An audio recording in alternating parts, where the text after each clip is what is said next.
Hello and welcome back to the channel. If you are new, welcome. If you have been around the channel for a while, a big welcome to you. I'm just busy getting out my pencils and getting myself set up. I'm running a little bit behind today, but it's okay. We're gonna soon sit down and get coloring. So I'm just going to give you a few minutes to join me while I just carry on setting everything up. I do apologize for any thudding you might hear. The family is just getting themselves ready for bed.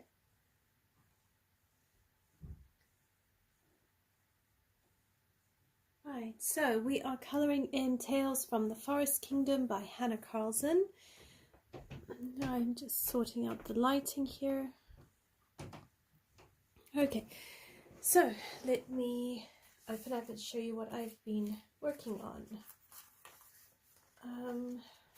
which is in here. So I need to move my papers out. So as you can see, we've come a long way. I managed to finish all the berries, and so she looks really great.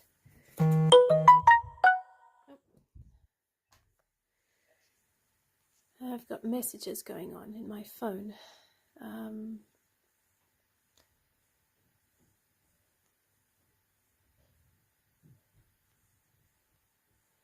Okay, so let's see. I'm going to be using Polychromos for her hair.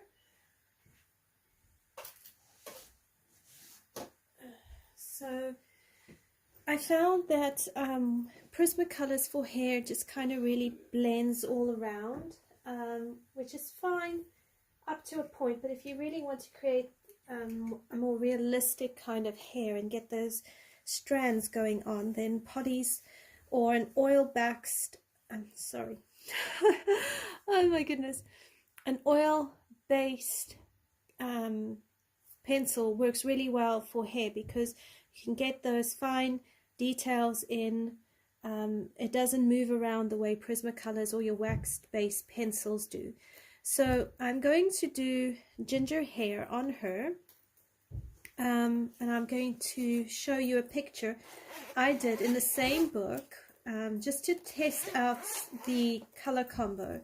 And I got the color combo from another YouTube channel called Gemma Chambers Art, which I will link in the description below.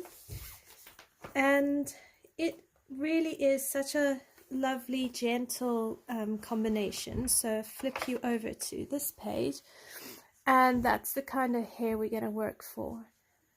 And if I zoom you in a little bit more so you can get a better look. So it's a really gentle color, but I think it will work really well for our page. And we've whited out the lines so we can get more gentle hair-like lines going on for us. So I'm going to use this color palette.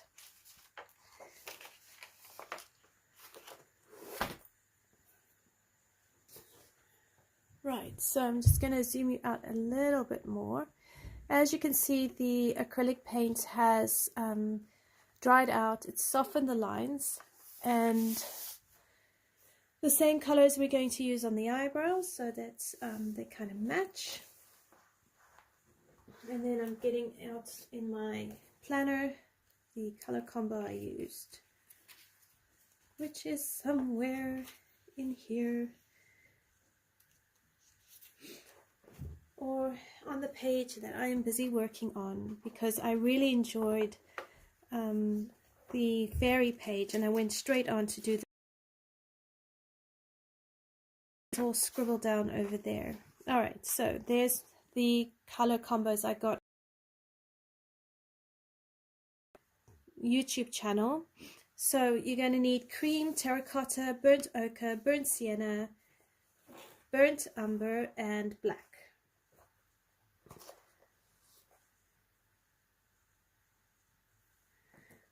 So just get those pencils out. You're going to also need to have a sharpener because we need to keep these pencils quite sharp.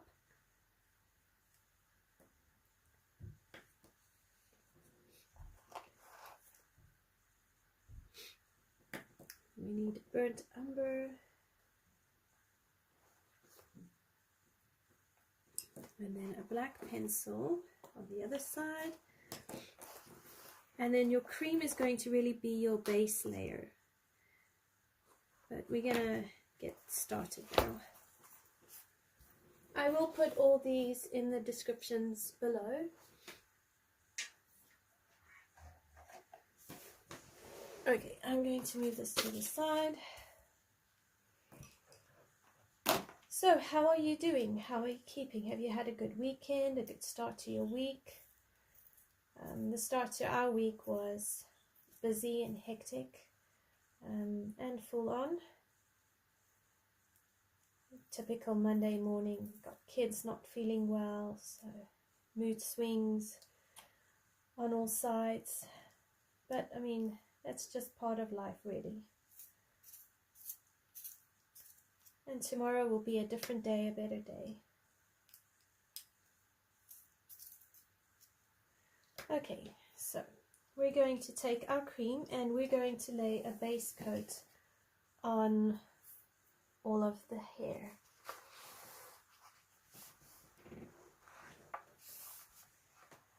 So this base coat is going to go all the way up here because this is her headband and these are the gold or the copper bits that we're going to hang over.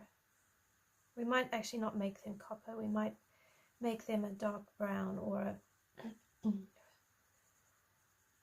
a different type of metal. Maybe an iron type metal might work better. So yeah, you want to just go in small circles and you're going to cover every nook and cranny of this hair. Now, because we have gone and whited out and softened these black lines, if you don't like the missing tendrils, you can color over them with water paint, or you can reshape her hair. You can give her long hair if you like, or maybe her hair is a bit more controlled and a little less wild than what it is. Or if you like it, you could just choose to keep it. I'm going to keep it because I don't actually really fancy changing it up. I don't mind the little wisps. I think it gives her a very whimsical and playful look.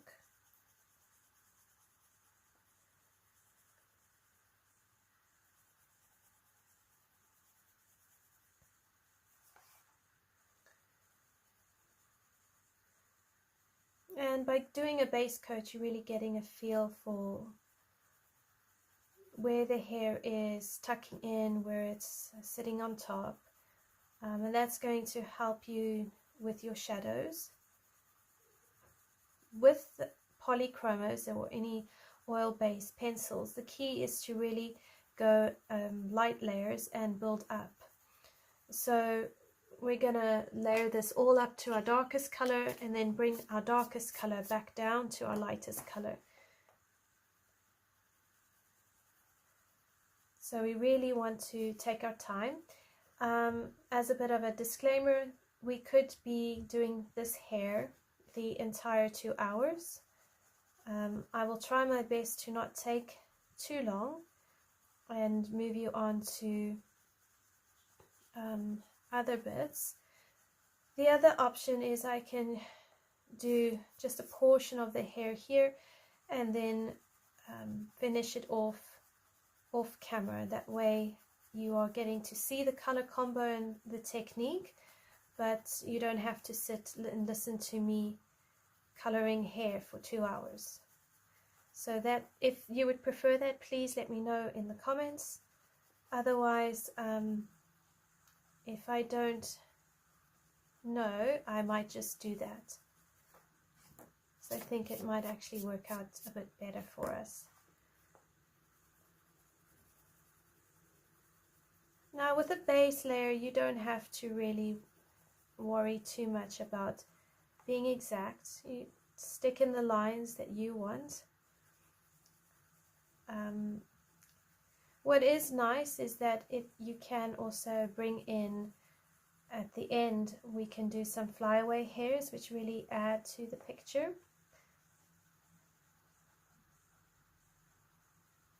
So here we want to leave that white because this is a lock of hair, and that is actually part of the background.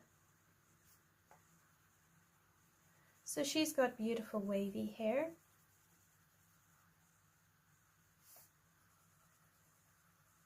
But yeah, I think I am leaning towards not doing all of her hair in one sitting, but just doing some of it, so that we can move on to the rest, finishing her up. Okay, so now we're going to take our terracotta and we're going to place in the direction of the hair in gentle flicking motions, up or down. We're going to place our terracotta. The only place we're not going to put terracotta is where we want a highlight. We're going to leave that highlight the cream color. Now she doesn't have fur, so what we're going to do is try and go for medium to long strokes in where we can. And you want to rotate your pencil so that you keep a sharp point.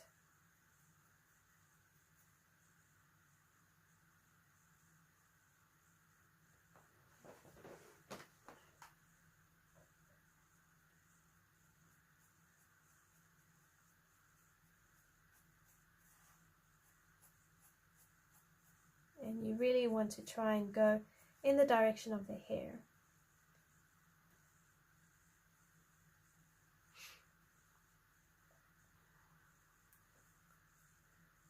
Well, I can't believe that February is almost over. My goodness, where has the time gone?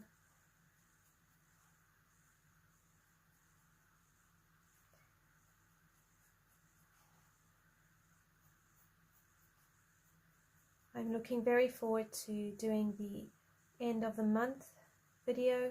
I have a few other videos in store. I've also been editing some of my other color alongs that I've managed to film. And because I'm trying out new software, I'm having to really learn a lot in the process. So my editing is taking a lot longer than what I would like. But I'm hoping within a week to have some, at least one of those color along series up on the channel for you to join me in. Alright, so I'm going to lighten this up here. I'm not going to build this area up too much. Where it's curving up here, I want that to be a highlight. So this is all gonna be terracotta, and up here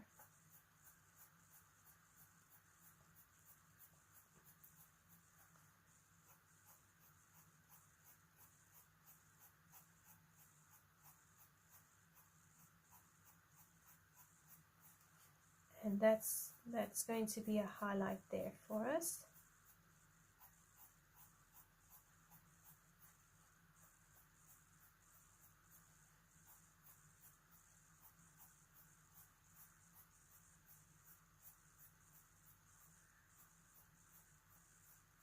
And here where it's touching her forehead, we'll also keep it relatively light.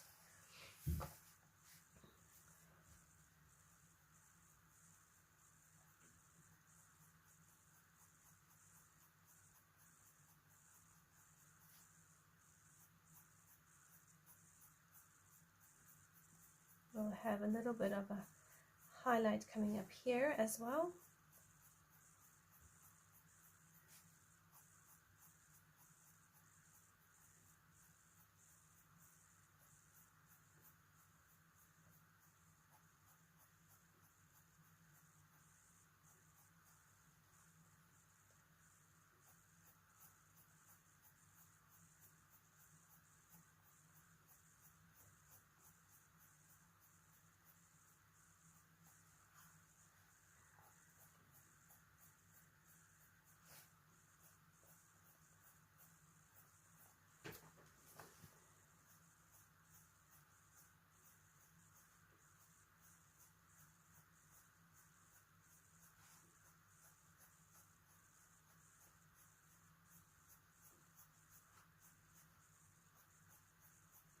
And as you build up the layers, those strands of hair will become more and more defined.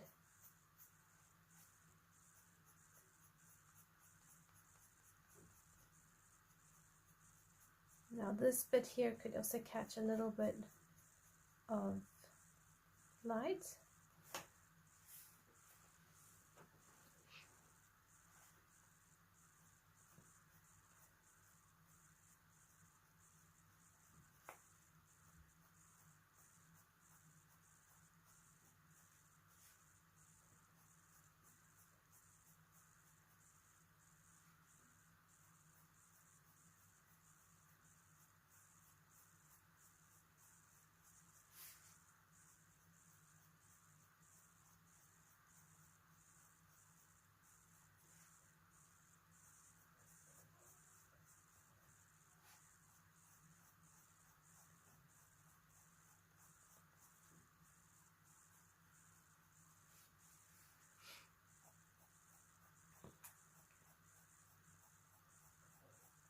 And then over that piece here, we're just going to treat it like it's not even there.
Alright, and so it's the same principle for all of the colors.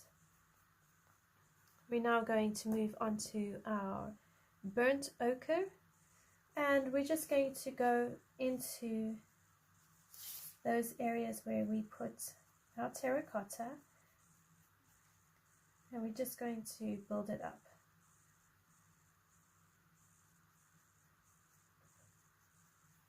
Right, we're not necessarily going to go as close to the highlighted area.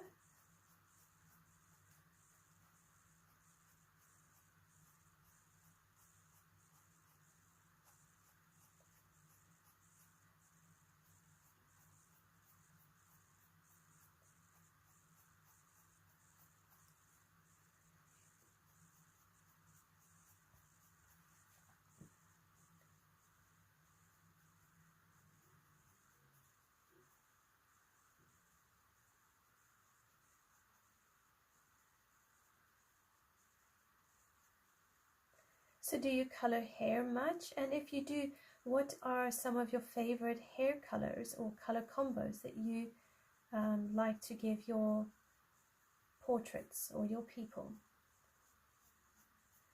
I was actually looking at some of the adverts, you know, for dyeing your hair, especially those dye your hair at home kind of adverts, and I really was struck by the beautiful vibrancy of colors and some of those shades, and I actually thought it probably would be a really good idea to go and look online for like L'Oreal hair dye and all of that, and look for those pictures as inspiration for hair combos and see what colors can we pull out.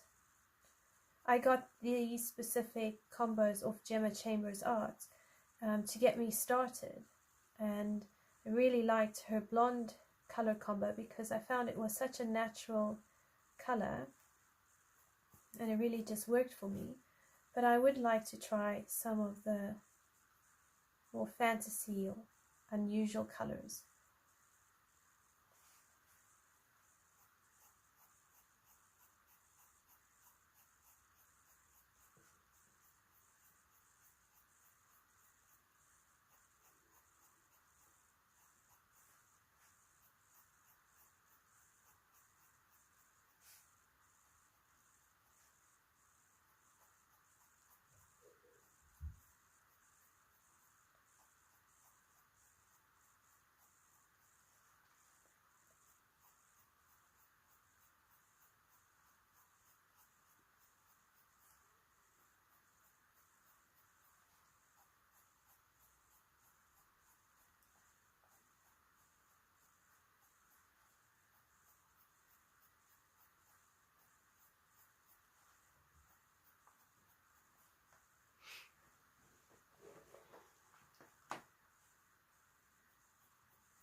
And as you can see, if you look very carefully, you can see little bumps on my paper, and that's just because I used the acrylic paint. If I hadn't used the acrylic paint, I wouldn't have these bumps. And that's what I meant when I said you can get a different texture on your paint. On your paper. But if you're aware of that, you know, then at least you can cater for it. But also, if it's not something you like, then you can always just not paint over with acrylic paints. You could maybe just go for darker hair tones, or when you finished coloring, just take a paint pen close to the lighter shade or the darker shade of your hair, depending where those black lines fall, and cover them up that way. I have heard of people using Inktense pencils. So there are many ways that you can cover up black lines. It's just really about finding the way that works for you.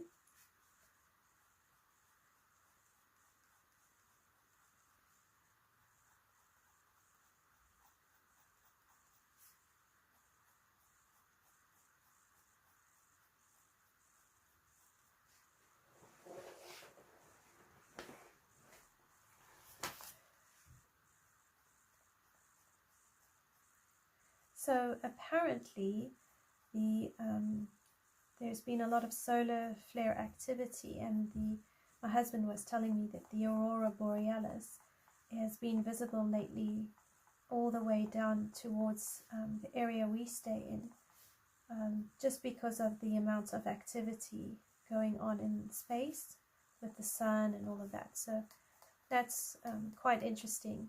I like the aurora borealis, and I'd love to see them one day. So when he mentioned that, I thought it was something pretty impressive.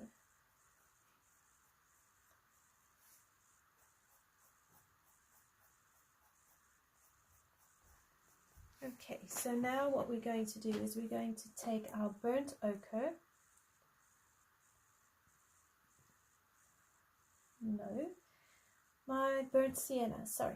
The burnt sienna. So this is going to add a reddish tinge to the hair. And again, you're not going to come out into the whiter area. You're going to stay within these orange areas and just build them up.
So if you look here, I can actually bring in some of those lighter oranges a bit more, and it would work quite well. And that's how you gently adjust your portrait.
I've been experimenting with a bit of skin tones, and I stepped out of my comfort zone just recently, and I tried to see if I could create a white to grey skin tone. So I'm still yet to work out if I've been successful or not, but I will show you my work in my completed video for the month of February, and you can see and decide if I've been successful.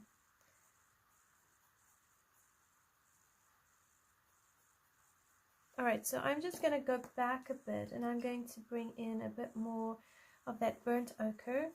I wanted a bit more up here.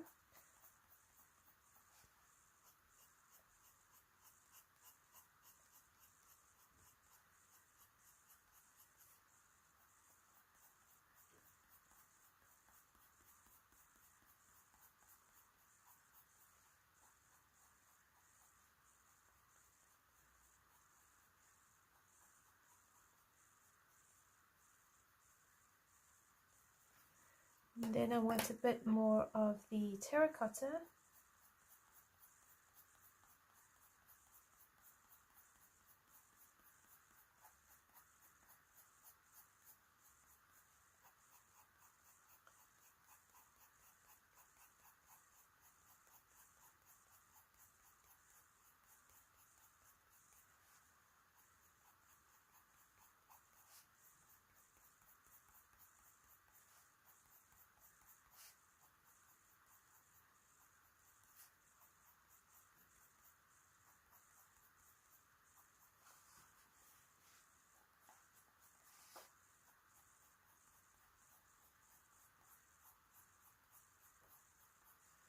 Okay, so now I'm going to go back to my burnt sienna, and I'm going to come down here and work on these hairs here.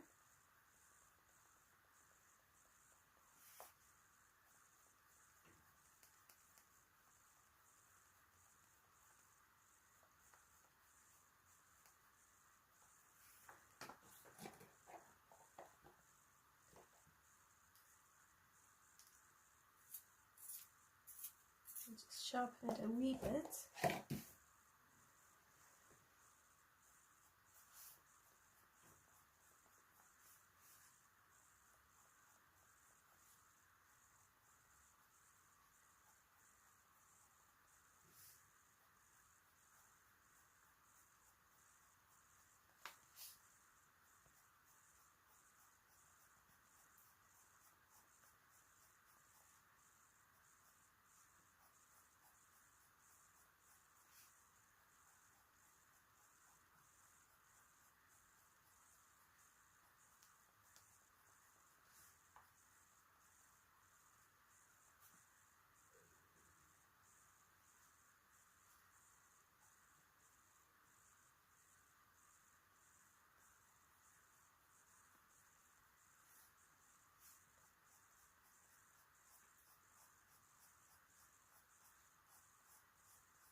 Okay, so now we're going to bring in our burnt umber, and this is going to go into our shadowed areas. So you don't need an awful lot of this.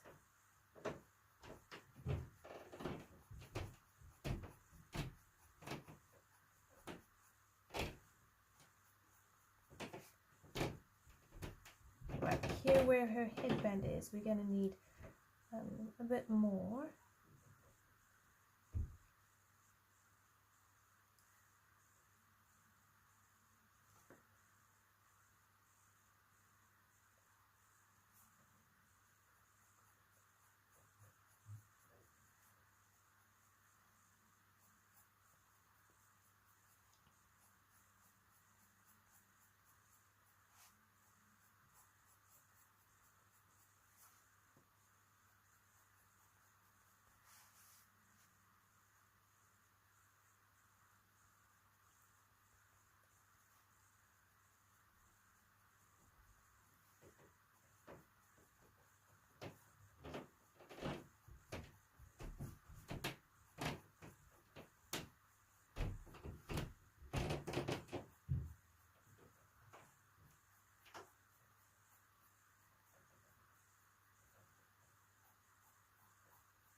Hi Emily's Colouring Corner, how are you?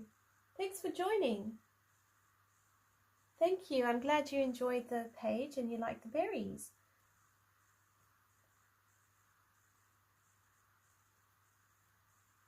I'm hoping to do her headband a bright blue. It was like a light blue into a white. I think it will contrast really lovely.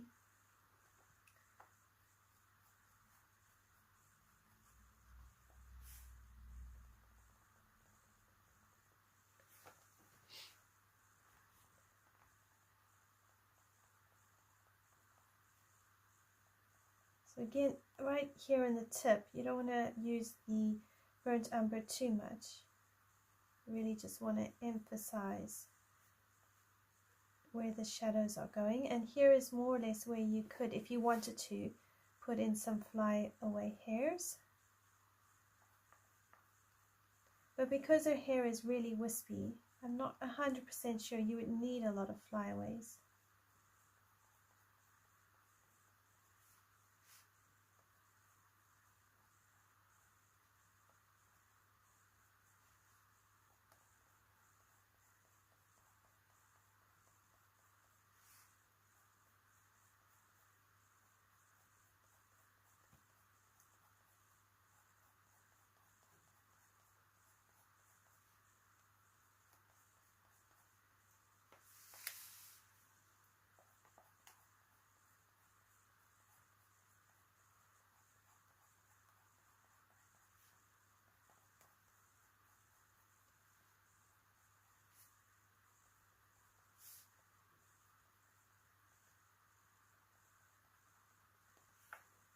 Alright, so now I'm going to take black and I'm going to go into the very deeper shadows and just use the black to bring some definition into her hair. So I don't need to use a whole lot of it.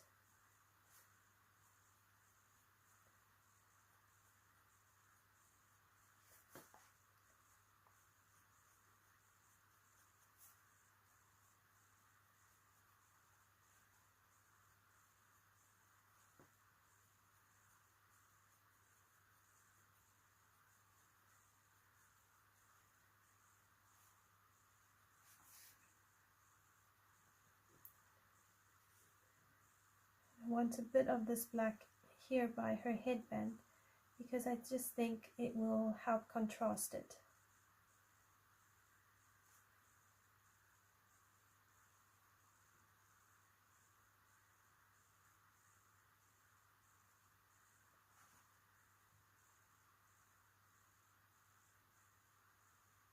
But we're going to cover the black up again with the burnt umber, and that will soften the blackness as well.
So really looking for where each lock of hair is sitting on top of another, and you're just working on bringing that black into those deeper places so you can show that one lock of hair is sitting on top of another.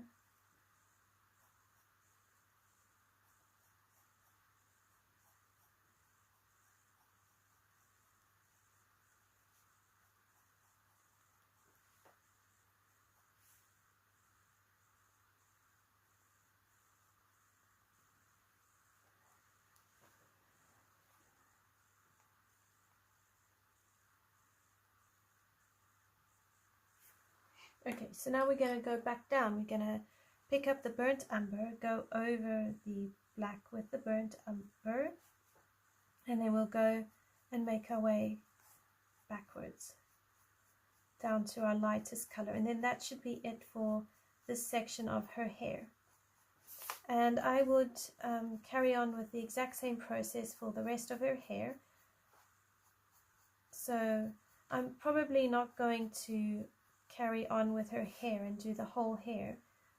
I'll move on and do the rest of her jewelry and accessories. That way I'm not taking up 2 hours of your time just doing hair.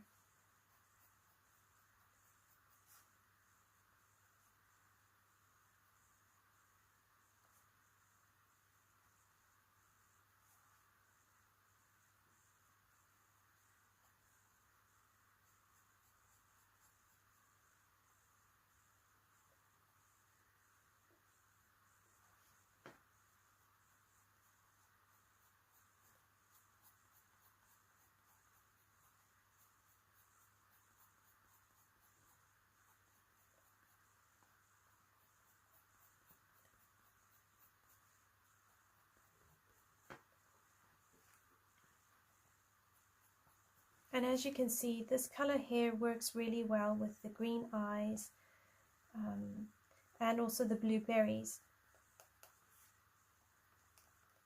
And I think it would, yeah, depending on the color of berries and leaves you would use, you can change the color of her hair to work really well. So what I did to pick out this color palette is I had the inspiration from Instagram, which in the end of the month video I will show you the photo, because it's actually a screenshot on my phone and I'm using my phone to film, so I can't actually show you that, but I can show it to you in the end of the month for February, finished pages and whips. And I was really inspired by that color palette, but also if you notice on your color wheel you have things like, alright, so now we're coming in with burnt sienna.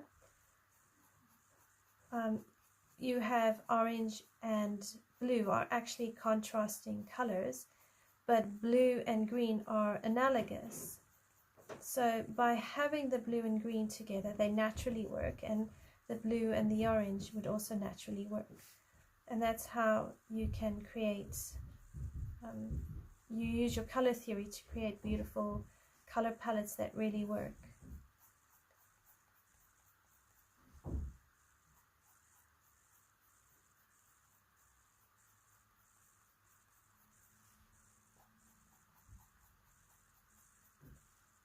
Now you can make her more reddish and less white highlights if you like.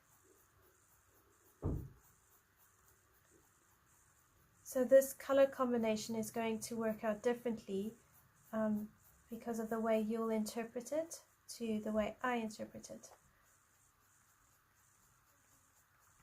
But that's what's going to make it really beautiful, and each page is going to be so unique. You could also take red and give her blonde hair, or red and black hair. You could totally change it up and do blueberries and yellow leaves on black hair if you like, or brown, dark brown hair.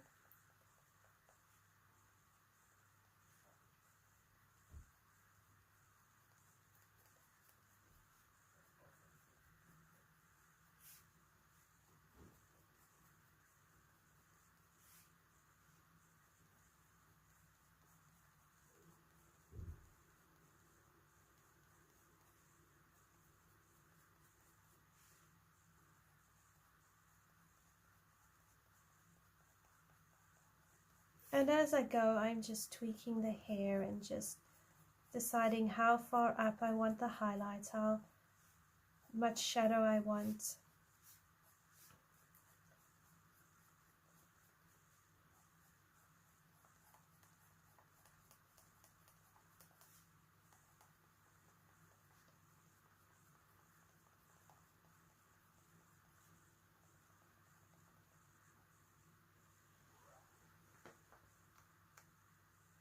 Carly, how are you? It's lovely to see you again on the channel. How have you been keeping? Thank you. I'm glad that you like the color palette and the page.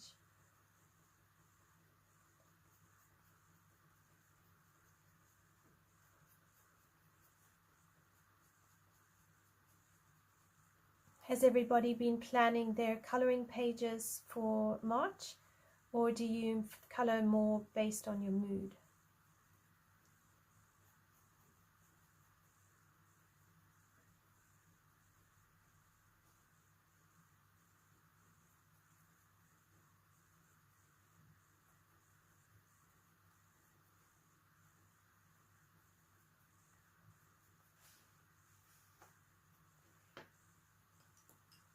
Okay, so now I'm down to my Burnt Ochre,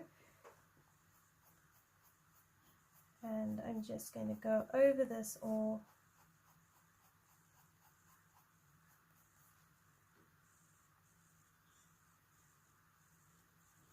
Amongst these little tendrils from the headband, it's a bit more difficult, I find, to do the strands of hair.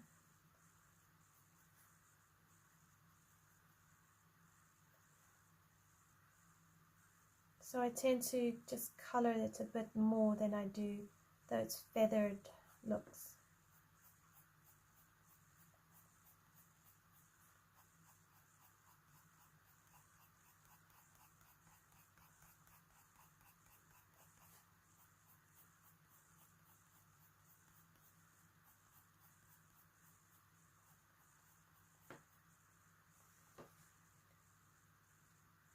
I'm sorry to hear you've been a bit under the weather, Carly. I hope that you recover soon, and I'm glad to hear that you are feeling a bit better.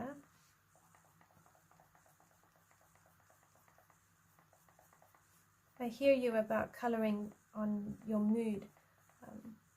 I sometimes wonder how many colorists actually do color based on their mood instead of a pre-planned idea. Or maybe it's a mix of both.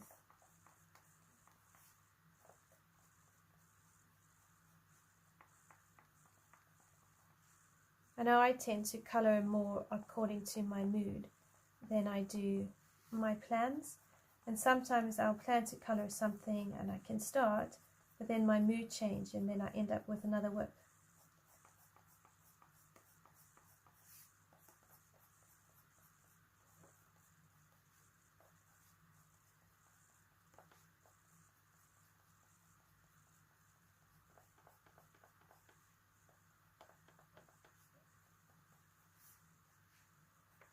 And as you build up the layers here, you can also press harder. Okay, so now I'm going to use my terracotta, and again I'm going over everything.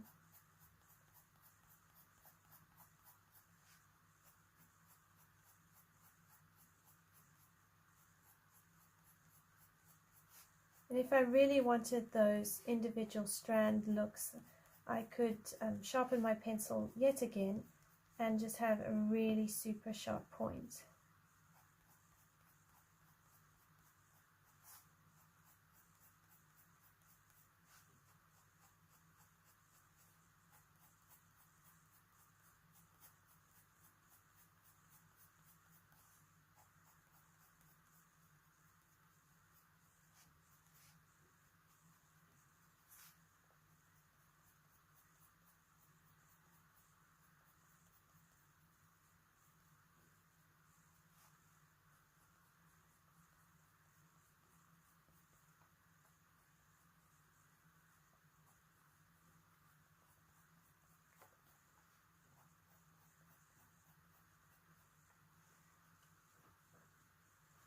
Oh, thank you. I'm glad you like her eyes. I loved coloring eyes. I find them very relaxing. I'm trying to put down in my journal the color combos I use for my pages. So when I have a color combo I really like, I at least remember which pencils I used.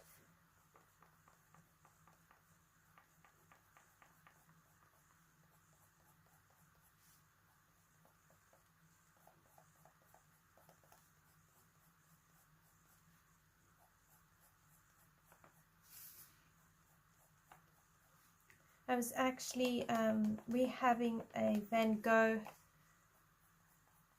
exhibition in our area, and my Facebook profile keeps getting the advertising for it. But there's this one painting he did of the Eye of London. I think it's the Eye of London. Anyway, it's a Ferris wheel.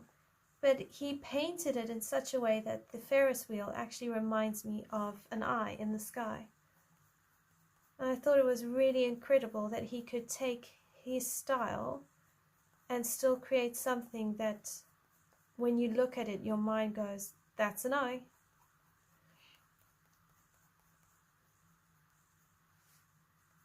It's just, he's one of my favorite artists. I love Van Gogh. I think he's pronounced Van Gogh in the States. Yes, the flick method is exactly like when you do fur. So hair and fur, the only difference between them is how long a flick you do. If it's fur, you do medium to short flicks, unless you're doing a long-haired animal. And then with hair, you're doing much longer flicks. But it really is the same principle. So now I'm back to my cream, and I'm just going to blend this all out now.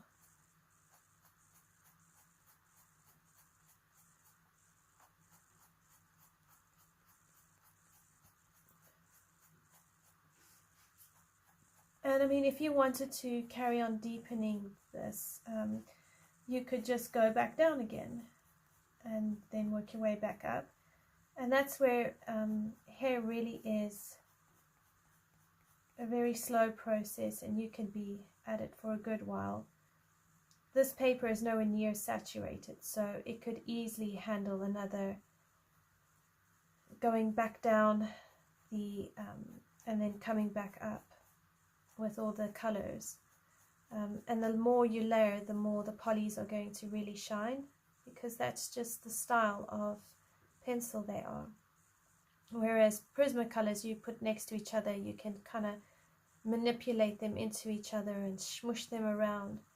But with polys, you need to be more in a layering kind of mood.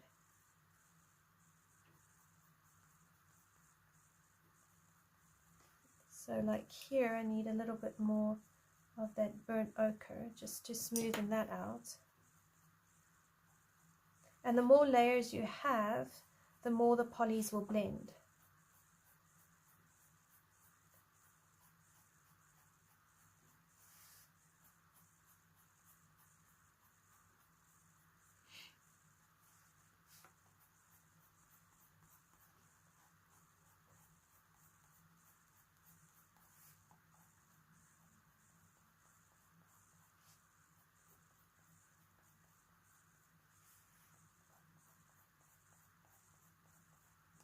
I mean, if you still want to do more layering and you don't want to press too hard, you could take mineral spirits, or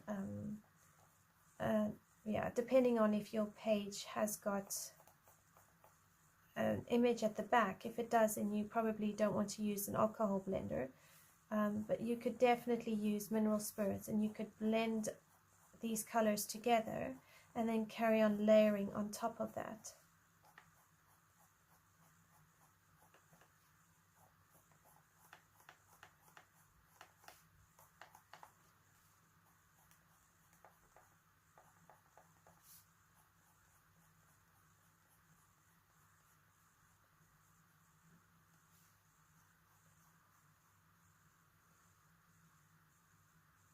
Yes, exactly.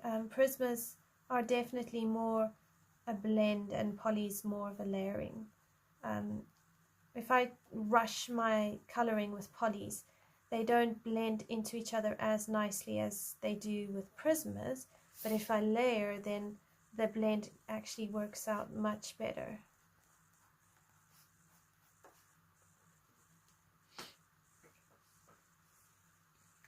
And if I check the back, I haven't actually pressed too hard that I've dented it. So it's still quite smooth. There's a little bit of imprint at the back, But yeah, so alright, so her eyebrows will be the same thing. So you do the cream as a layer.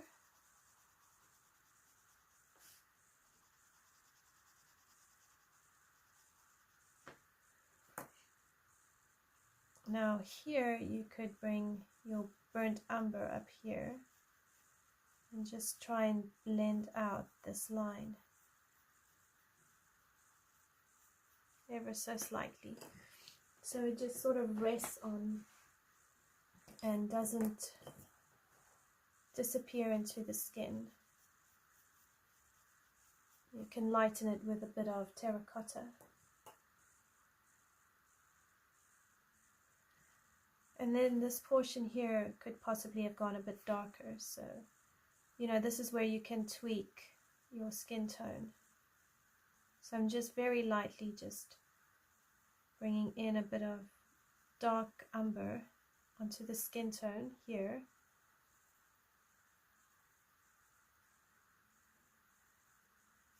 Just a fraction. Okay, so then we go the terracotta. Okay, so with eyebrow hair, it doesn't all go the same direction, so you can vary your flicks.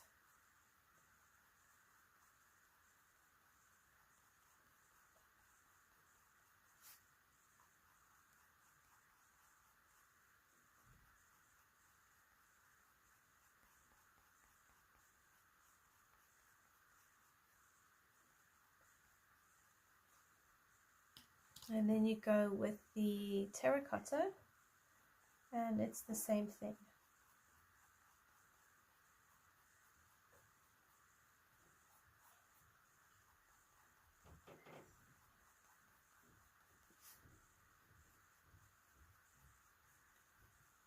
Now her eyebrows are probably going to be a bit darker than her actual hair, so we can bring in the Sienna Brown.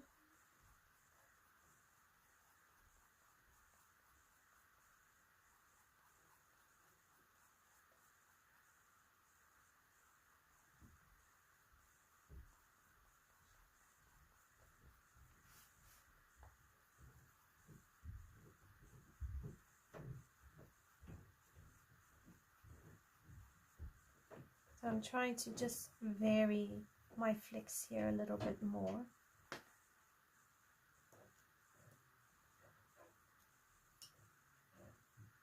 Next I'm coming in with my burnt umber.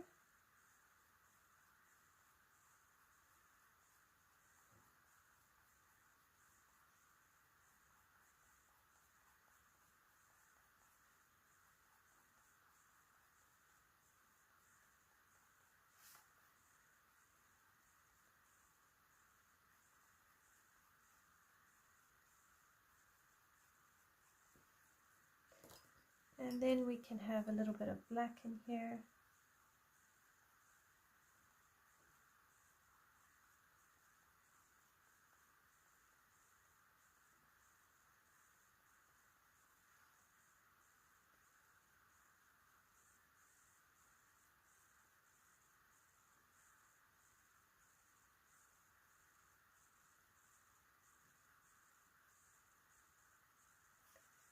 I don't mind her eyebrows being a bit darker.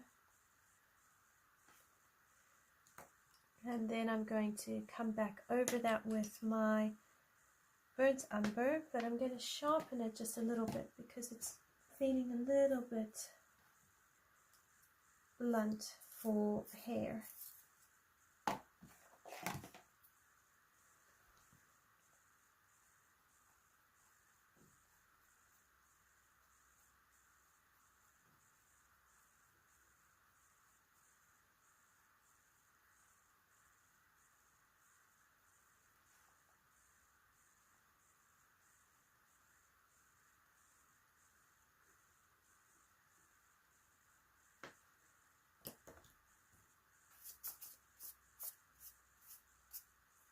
And then the Sienna Brown.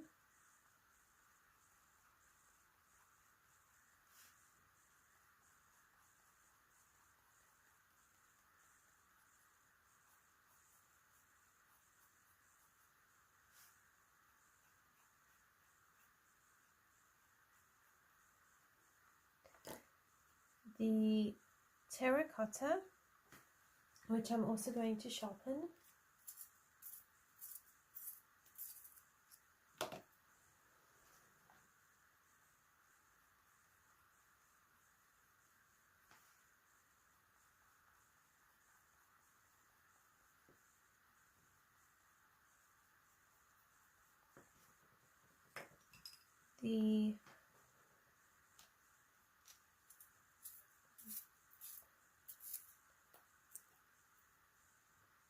I got Burnt Ochre and the Terracotta muddled up.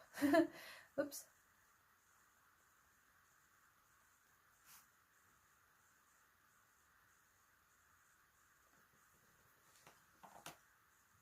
Okay, and then I want to just build this up a bit more. So I go back with my Terracotta,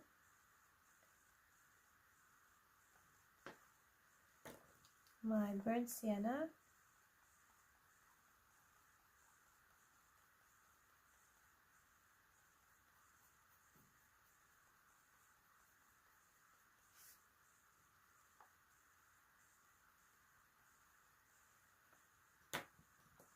my burnt ochre,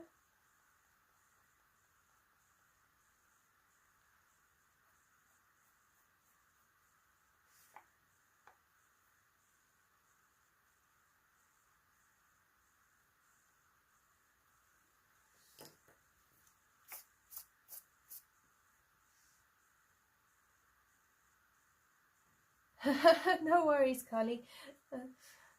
I'm coming in with a bit more of that black because I want to just now put in these hairs.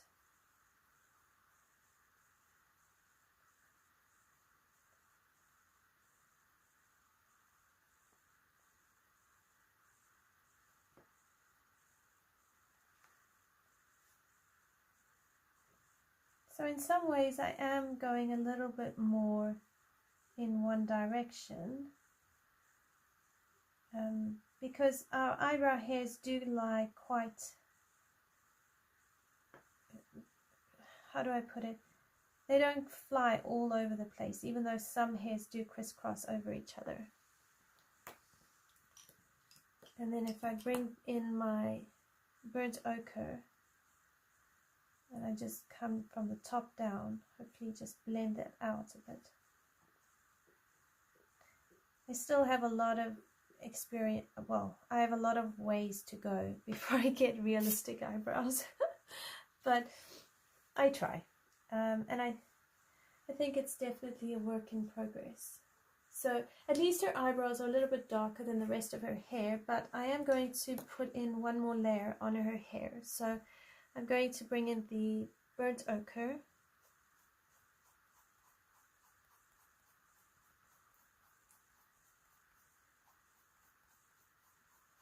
because I actually think that this can be built up a whole lot more. When in doubt, add more. The more tone or value you have to your picture, the more it's going to pop.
So at this point in time with your hair, you can either leave it, you could carry on just layering up and down with your polys, or any other oil-based pencil that you have. I will stop soon and I'll move on to the rest of her accessories. So I might go a little bit over time just to get the bulk of this page done, and then I'll finish her hair off camera.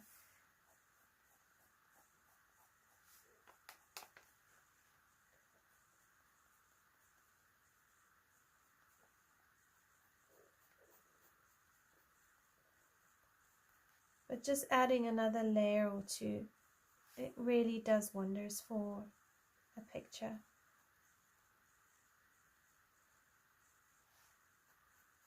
Unless, of course, you've already put like a watercolor base. On a Hannah Carlson page, your water-based markers are probably better to use than an alcohol-based marker. As far as I understand, they bleed through less.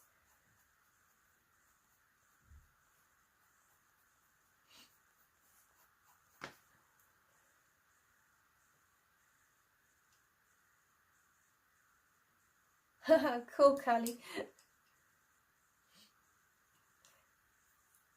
Honestly, I think with eyebrows you could do one color pencil and just vary the gradient, and it would still work really well. Alright, so now I'm coming to my burnt sienna.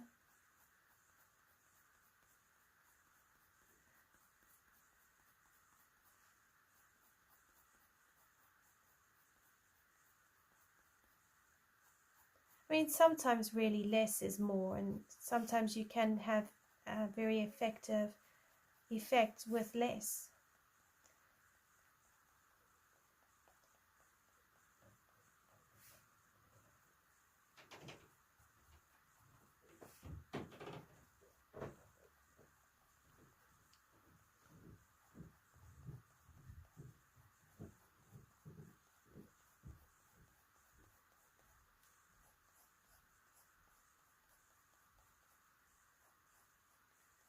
So I've been watching some water paints tutorials and watercolor pencils just to work more on that medium, because it's not my strong suit, watercolor paints or even watercolor pencils. And I noticed that some of these watercolor artists, they don't really seem to color the pencil straight onto the page. They'll actually take a separate page or a palette and they will scratch onto that the pigment off the pencil, and then use a water brush or a paintbrush, and then they layer up their picture. So I thought I should actually give that a try in maybe Magical City with my Inktense pencils, or Kirby Rosanna's Fragile World, and give it some practice. Because it seems like watercolor pencils, you can color straight onto a page, but if you want very smooth and beautiful blend, it seems like you have more control if you color onto a different paper and then pick it up with water. And you can also mix your colors better that way, I suppose. So I thought it would be worth testing.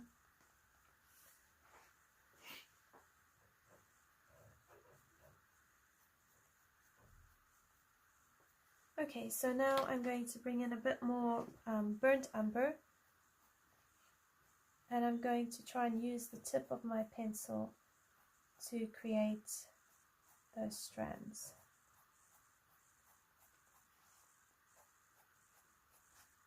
And here you could probably press a little bit hard.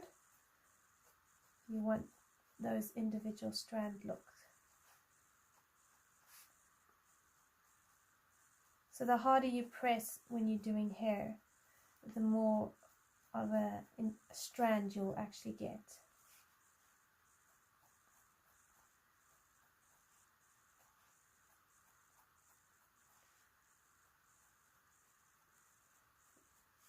Bearing in mind that it will make it quite obvious. So you have to just be confident with your your strokes if you press harder.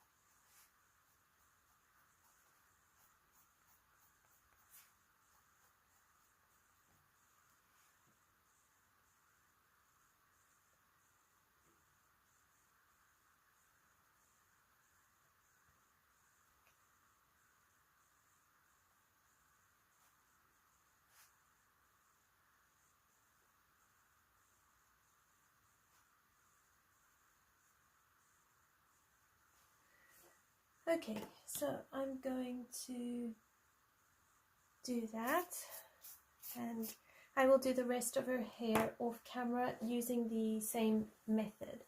So now for the headband, what I was thinking of doing was like quite a lot of white blended into a vibrant blue. So let me go and see which blue I can use. So I don't want a powder blue or one of those softer blues. I want, let's see, maybe a true blue. So I think we'll use a true blue with a Copenhagen and then blend it out with white. And that should work quite nicely.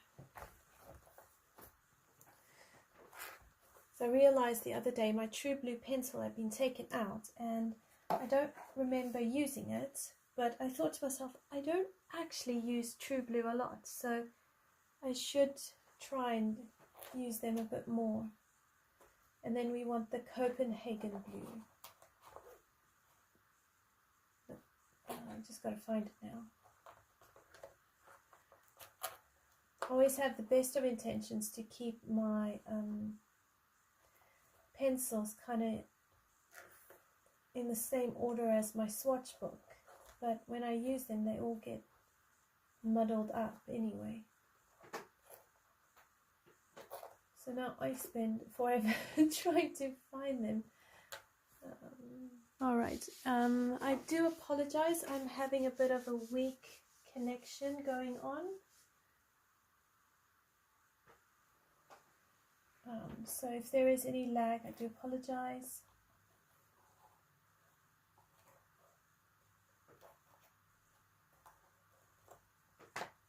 Okay, seriously, I am missing a blue. Hang on, I've got blues here in... Oh, there we go, Copenhagen blue. Oh, good, I'm glad it's fine on your end. Alright, and then I want my white pencil, which I think is also in this jar. Yeah, well, I got a white pencil in here. So I tend to have so many projects on the go that I end up misplacing things because I put them, the pencils I'm using, in jars, and then I put them somewhere else, and it just gets a little bit lost in the process. Okay, so I'm going to use my true blue first and get a feel for how this is going to work. So this is PC903.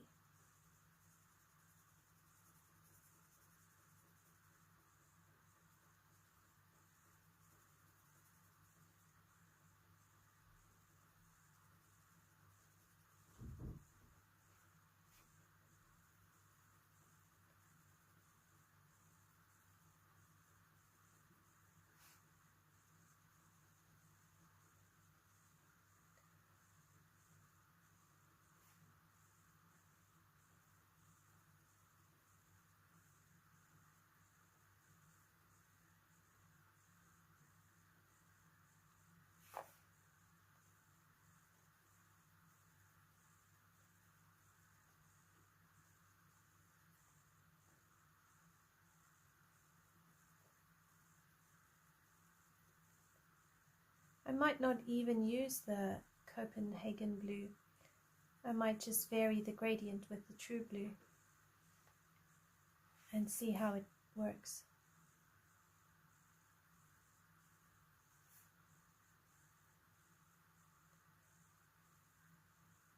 I think it's Julie's passion for coloring. She's also a YouTube channel. She does a lot of her work as well with gradients, and she doesn't use a lot of complex pencil work. She does layer, but I think her coloring technique is more using pencils with a gradient.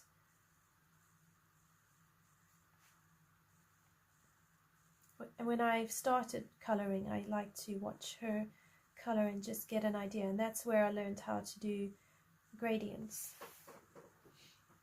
Alright, so if I take the white pencil and just come here and just try and blend this out.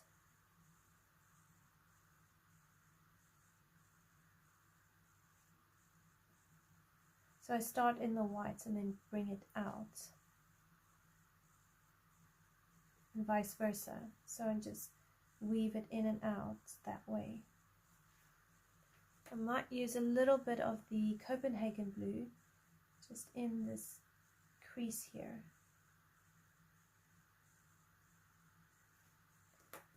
And then blend that out with the true blue.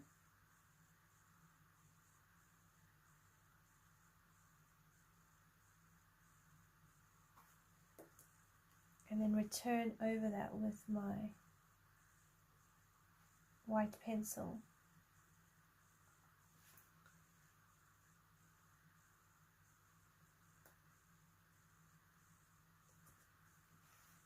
So Copenhagen blue.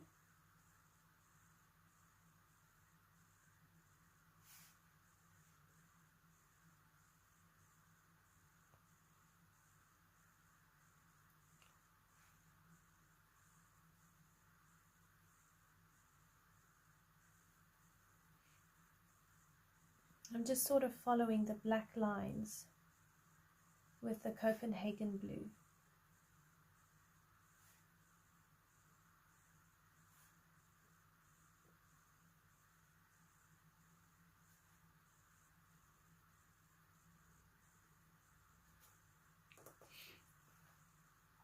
And then the true blue again.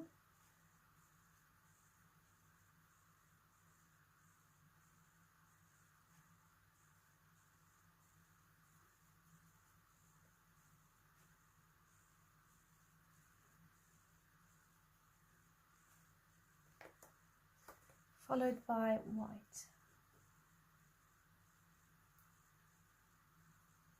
And I'll try not to go into my Copenhagen blue, but just touch into that true blue and pull it out with my white pencil.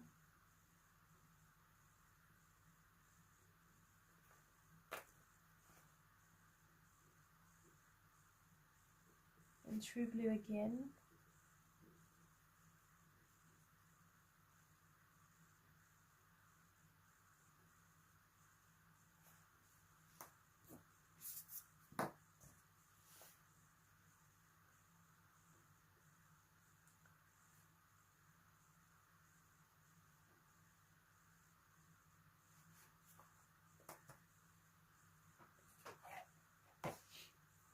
So that's sort of the effect I was picturing in my mind. Maybe a little bit lighter than that, but I did that brightness. I wanted that brightness. Alright, so white here. We could always go in with a white gel pen and just touch up those white areas. They do really pop. I agree. And I think it's okay against the blueberries. It's not, the blueberries I don't think are disappearing into it. At least I hope not. Thank you. I'm glad to have your opinion as well. It really helps to make sure I'm not kind of losing the plot or just ruining the page. I think if we do a sort of iron type effect on these tendrils, it will work really well.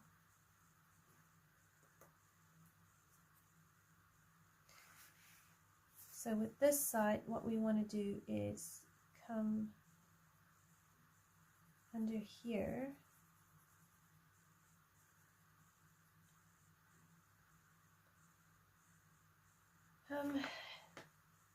Hang on. I'm trying to work it out because I want, no, I'm going the wrong way. It needs to be the other way.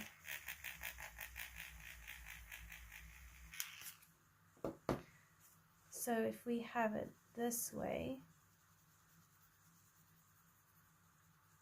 coming in like that,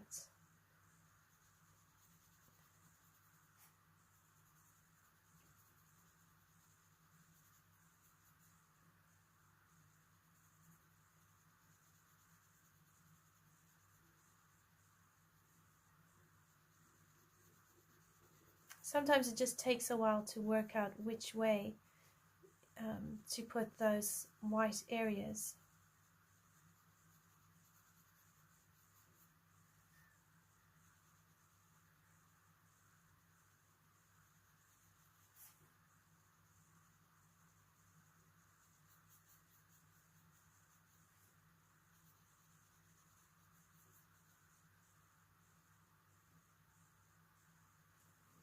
I'm glad they're not disappearing into the back, into the headband.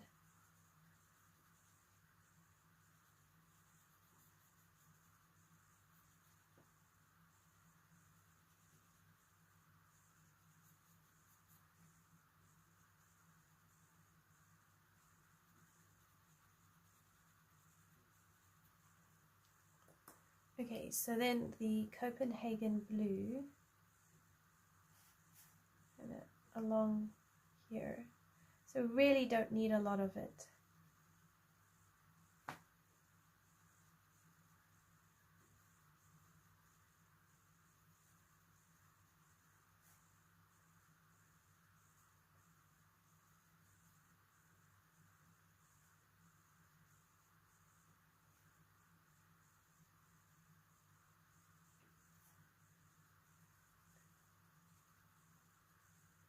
There's a one color hashtag color along going on Instagram at the moment, and I think the idea is to use one color, but you can vary the hues, and that could be a very interesting challenge.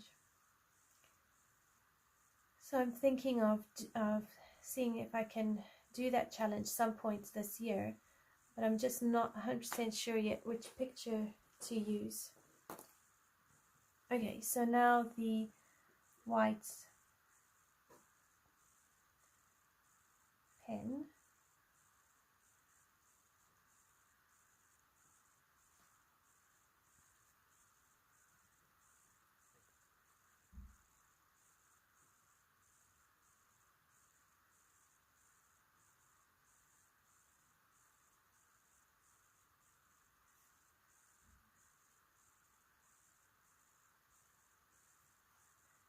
So what have you been coloring lately, Carly? Have you got any new coloring books that you've been working in?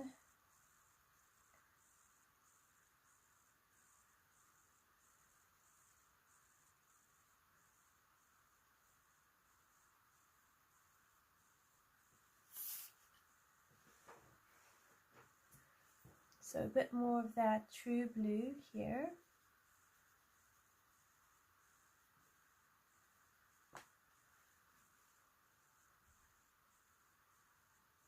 Oh, thank you so much. You're very kind. I appreciate that.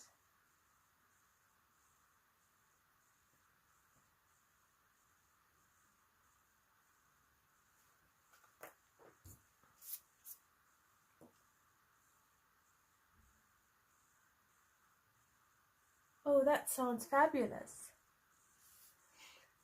I heard that Hannah Lynn had brought out a new book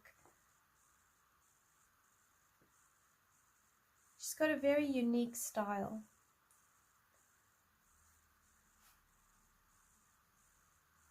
Do you also do the Enchanted Faces colouring or buddy colours?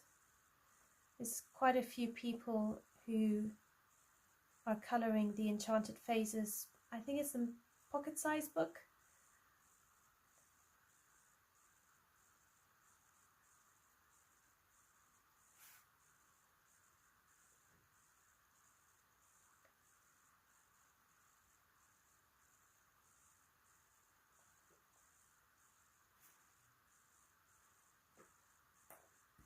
Okay, so I want a bit of true blue, not true blue, Copenhagen blue on here.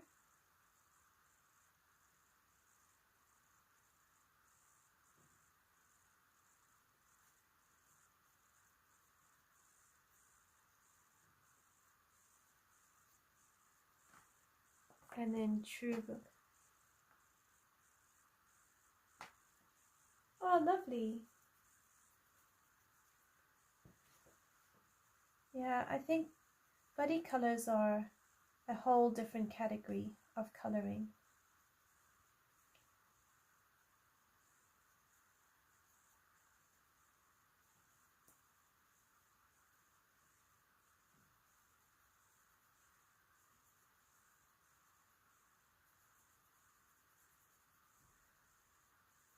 I thought this year I wouldn't try out Hannah Lynn yet. I would, because I have a couple of her pages in my one of my Christmas coloring books, and I do think her art is lovely. But I thought I'd give Jasmine Beckett Griffith a turn this time round. So I most likely will get to Hannah Lynn at some point. I'm just not sure yet when. But I do love looking at other people's completed pages in her book.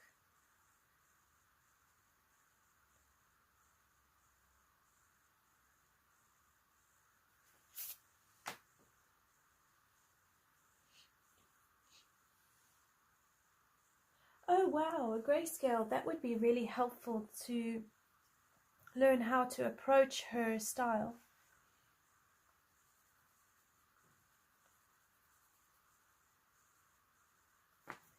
Sometimes the grayscale is really handy because you can get a feel for an artist. And then once you feel, when a person feels more confident with the artwork, can then buy the line art.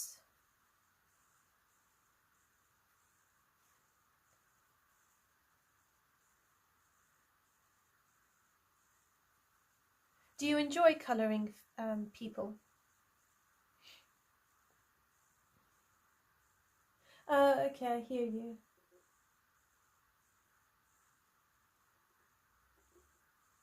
Yeah, coloring straight really takes a lot of the, I suppose, the finicky work out of coloring, and really just, it brings a different level of enjoyment, I suppose, in coloring, because you can just put color on the page and voila.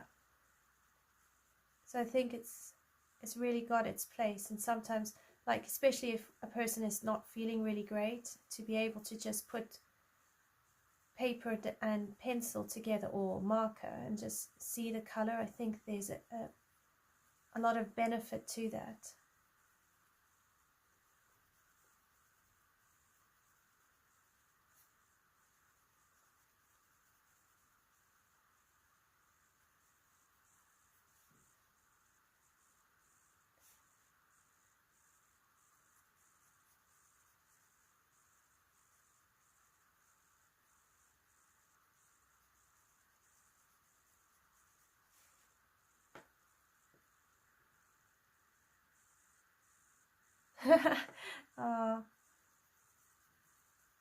I'm sure your pages are beautiful. And you'll get to wherever you want to get to in your time. There's like no hurry.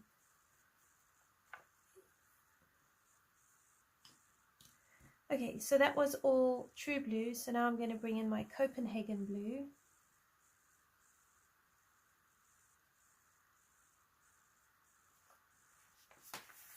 I'm just going to turn the page slightly as I want to get onto these black lines a bit more.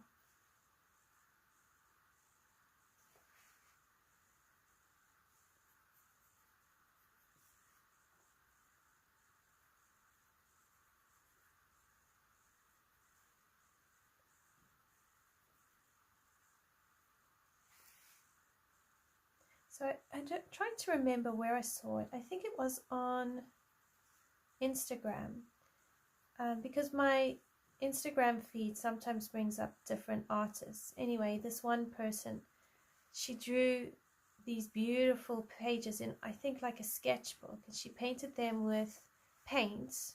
I don't remember if it was acrylic paint or watercolor. And she had adapted a bit of the Van Gogh style where it had those circles in the sky, and then she had a bit of that Picasso type feel with her portraits, and it was really interesting to watch because I'm not at all a Picasso fan. Abstract art and I don't really understand each other.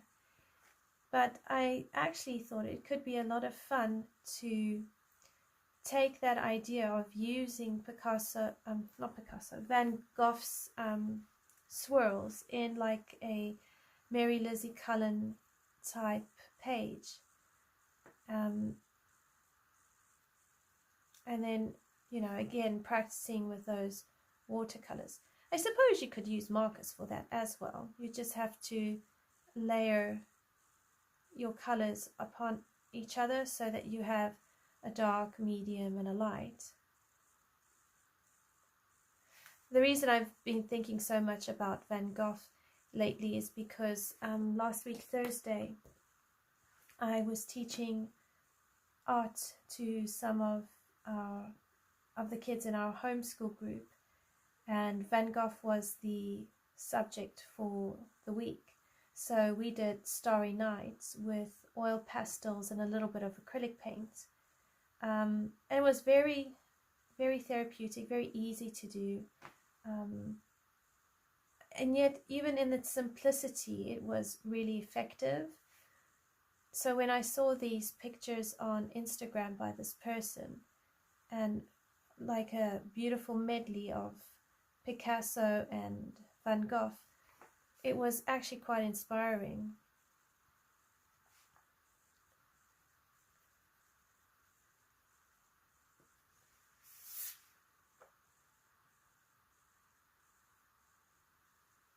Absolutely, it is all that counts.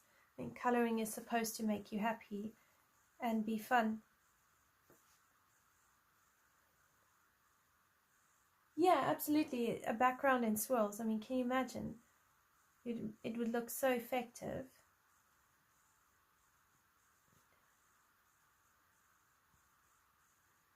I've got a particular page in Magical City by Mary Lizzie Cullen. I want to try that swirled effect. I might have to use oil pastels for it though. So I've been trying to research how do you blend oil pastels. So yeah, not all of them involve mineral spirits, let's put it that way.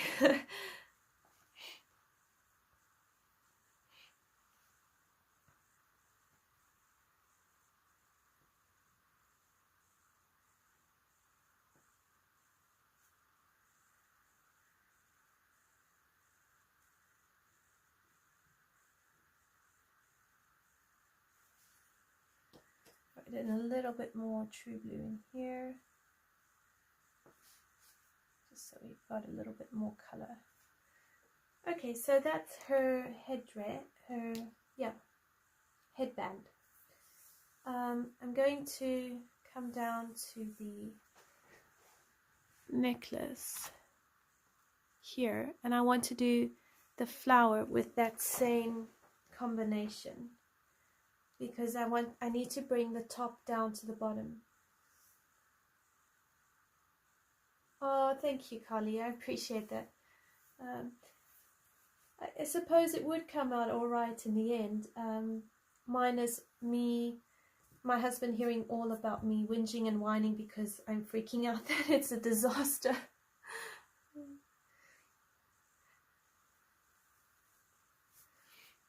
Okay, so here we'll bring the true blue here.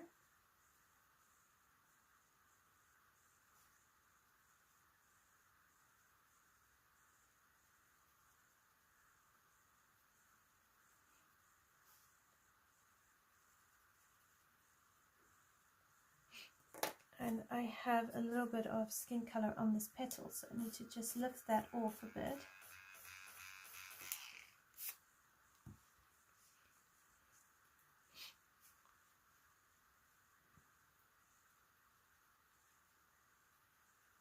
Now I need to leave a little white line here, so I might use a gel pen later and just fix it, because I can't have dark on dark. I need to have a light bit and then a dark shadow, and that's how it's going to contrast.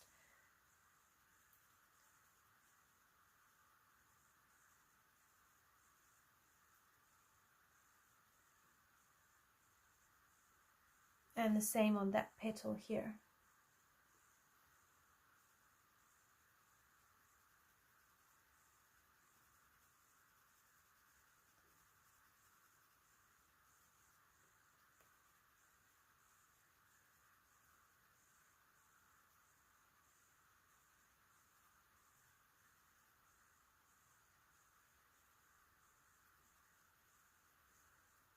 Okay, and then I'm going to take the Copenhagen blue right here where it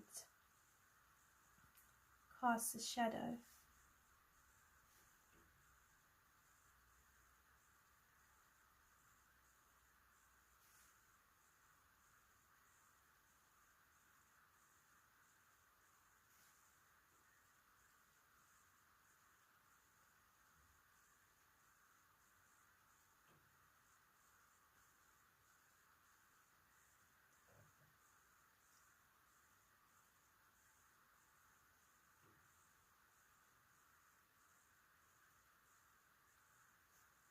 Alright, and then your white pencil. Now I haven't cleaned off the blue on my white pencil because I'm actually using it to just help bring a bluish tinge into the white of the petals or even the white of the headband. If you want a more striking white, then just clean off your white pencil every so often and you get rid of that buildup, that wax buildup.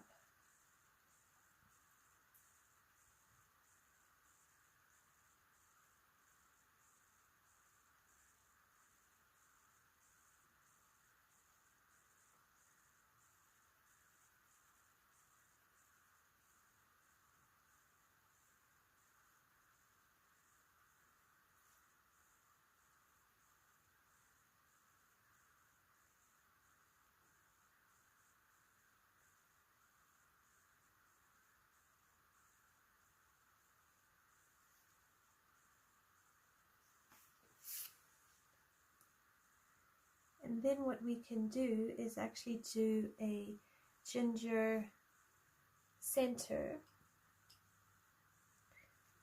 So cream. So I'm using the polys just because they're out. And then I want to do terracotta.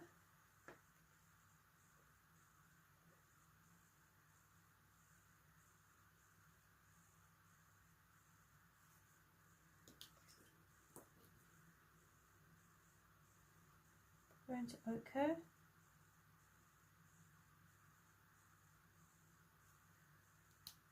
And then I will bring in the burnt umber.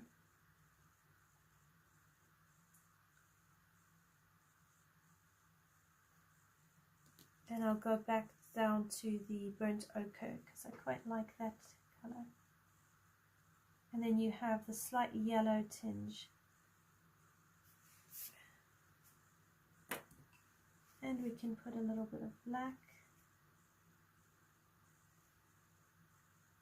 And just, you know, layer it up.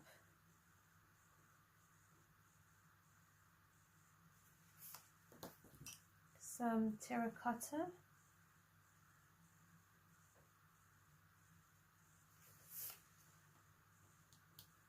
And then we'll probably put a little bit of glitter on top of that.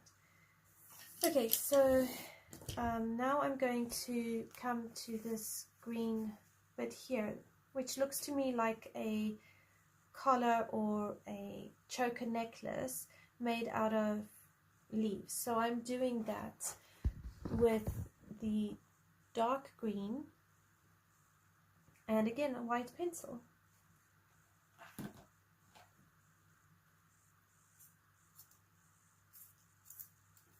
Unfortunately, this page isn't going to be done for the end of the month whips and coloring pages,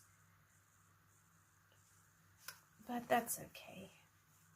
Okay, so this is the dark green, and I'm just going to layer it.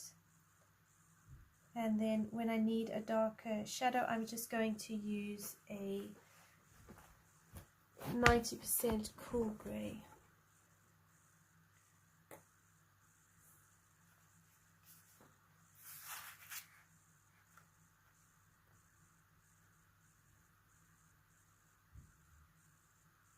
So I'm going to show you how to do all these elements, and then I will finish the page off camera.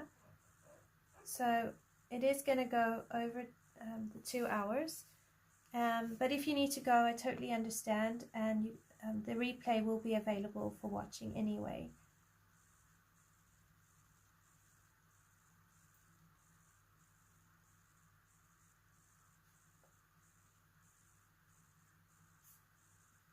I think the leaves we're going to do gold, like those hair colors somehow, and just tie it in here onto the flower leaves, which are slightly different to these leaves here.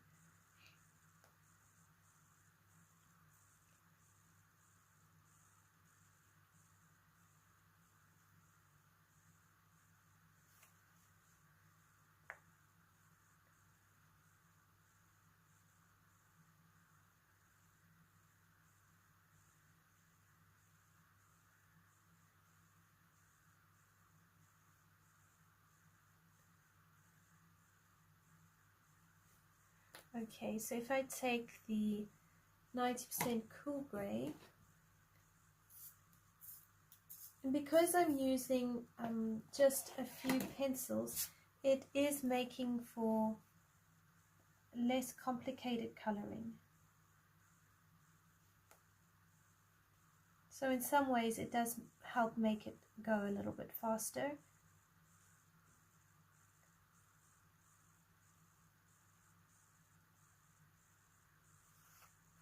And then up here.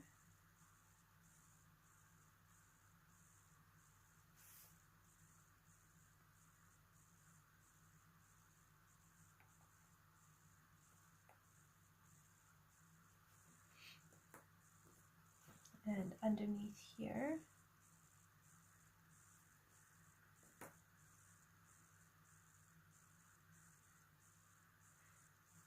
To be honest, I actually think I need to work a little bit more on these sort of color combinations where you just have 3 colors, but because of the values, they pop.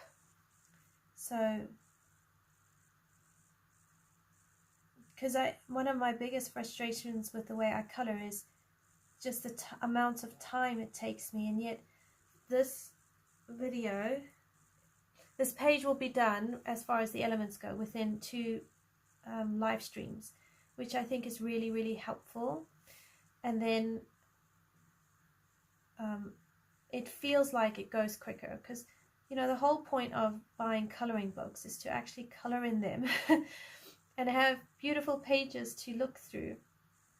So I really don't want to be sitting coloring the same page for 4 weeks.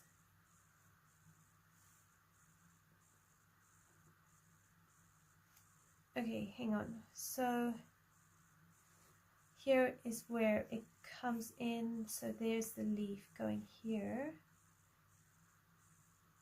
I just feel like a bit here has been left off. So I think there should be a leaf coming somewhere out here.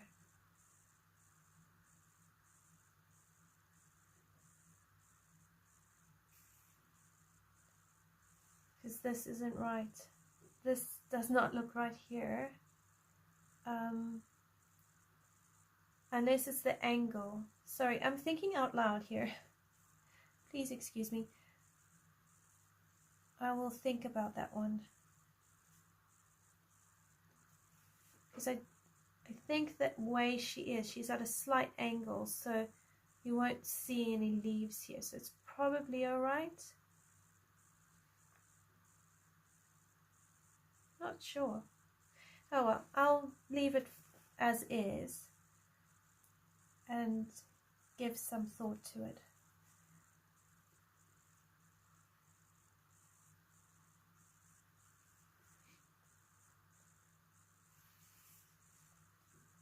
Alright, so then the 90% cool grey again.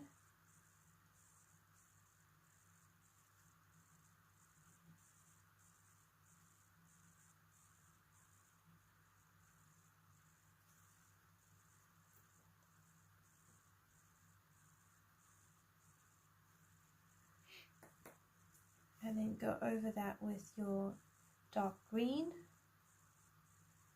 You don't have to do too much.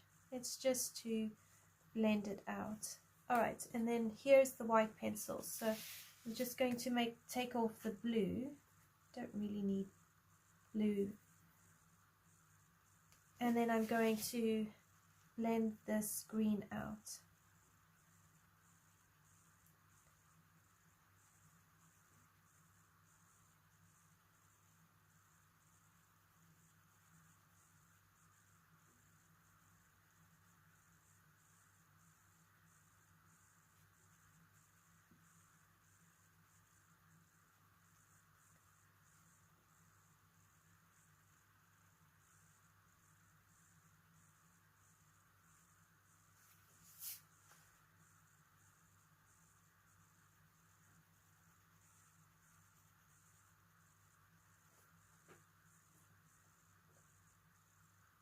Oh, no worries, Carly. Thank you so much for joining me and for watching.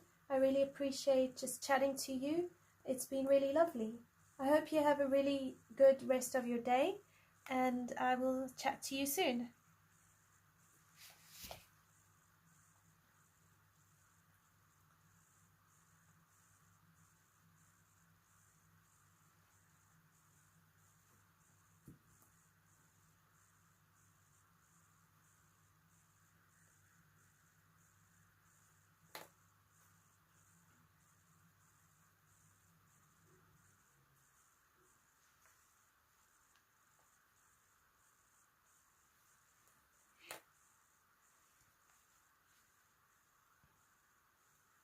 Okay, so back to my 90% cool grey.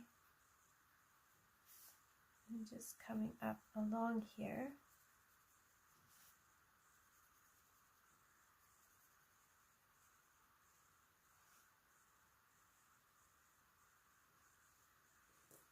Okay, so now it is the dark green.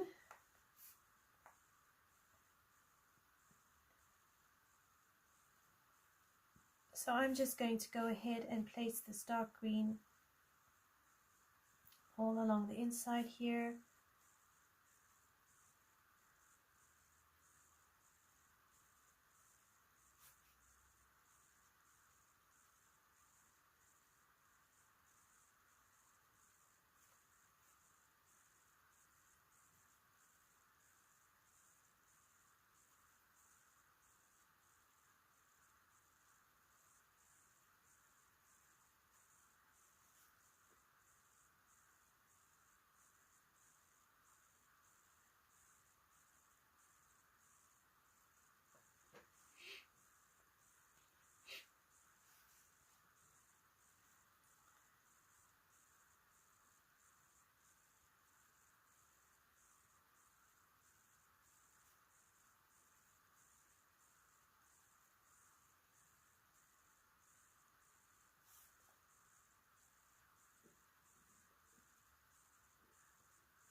Okay, so now the 90% cool grey.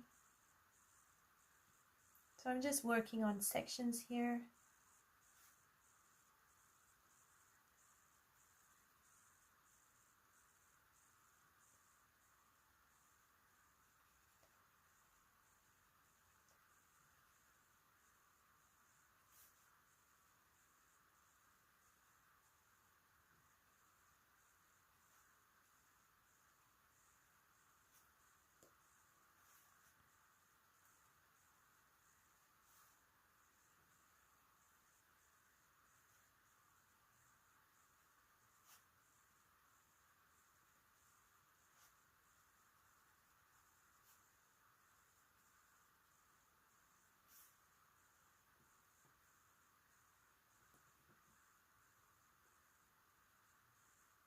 Hi Leslie, how are you?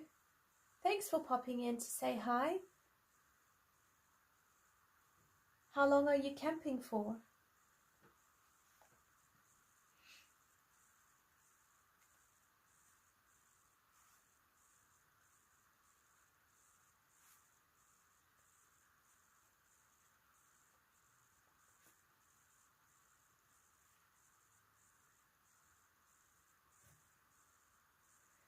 Alright, so I'm just continuing with these this green accessory. I don't actually know whether it's jewelry or if it's part of a dress, so we'll just call it an accessory for now.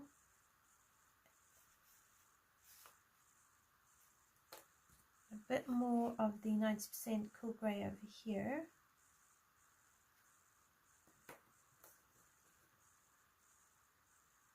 Oh, lovely. Such a great way to go away.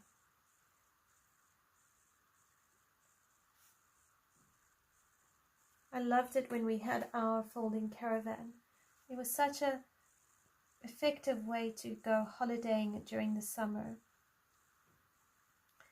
And then we had an accident in mid last year. So the folding caravan was a write-off, but I'm hoping that we'll be able to get another caravan and then carry on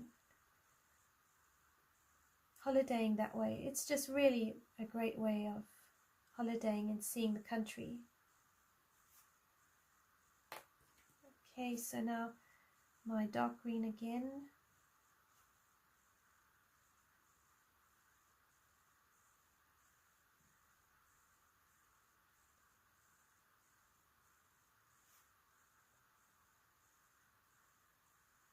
Do you have favorite areas you enjoy caravanning more than others?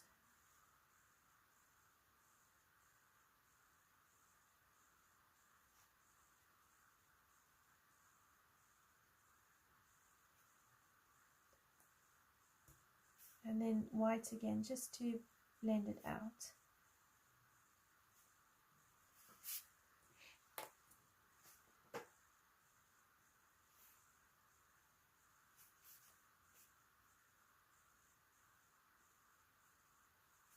Okay, and then down here,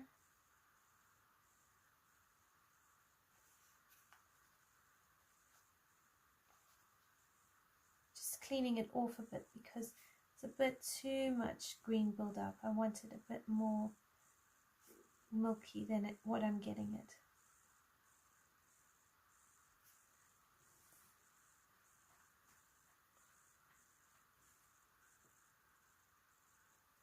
Okay, so I'm going to pause there because it's pretty much the same thing here.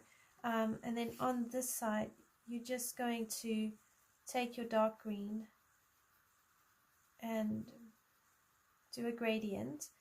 And then along here on this edge, you're going to, oopsie daisy.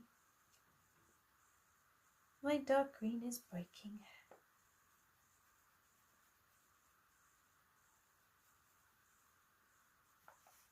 So come along the edges here and do dark to light. Now, oh my goodness, it actually broke. Oh dear. Okay, let's sharpen that.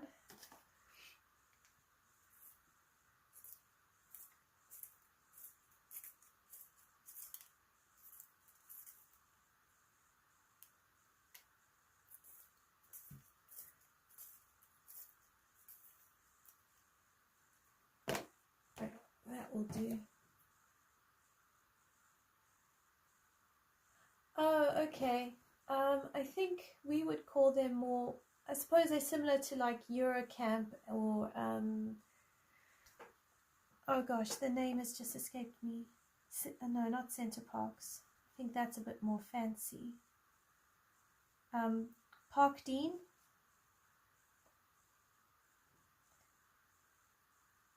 I'm hoping we can do a Eurocamp in April with the kids and just go into Europe for a week or so, because they haven't been into Europe yet. They've only been to the UK and South Africa, so I really want to take them out into the world a little bit. They're getting old enough now to, you know, sort of appreciate it a bit more.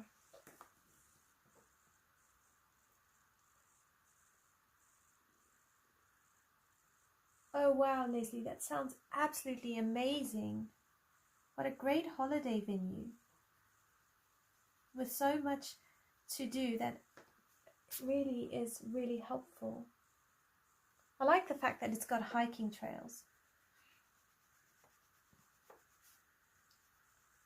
I like nature walks.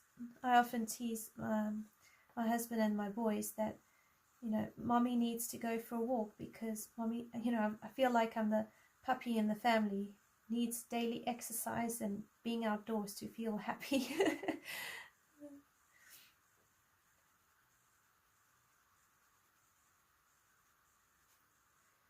Okay, and then a bit more of the green.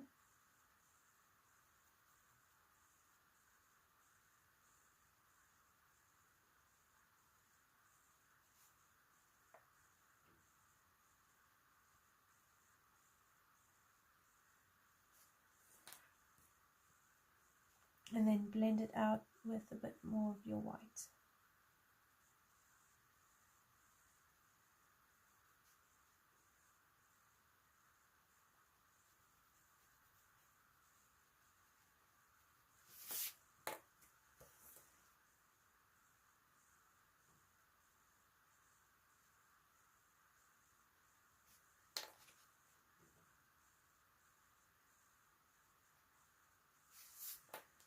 And then a bit of 90% cool gray here. Okay, so that's pretty much how I would approach the rest of that. Just for the sake of time, I'm going to show you how to do the gold leaves. And I think I'm going to use pretty much the same colors as I did the hair. So I'm just going to bring up the polys again. And we're going to use cream over here, and then I'm going to use a little bit of terracotta,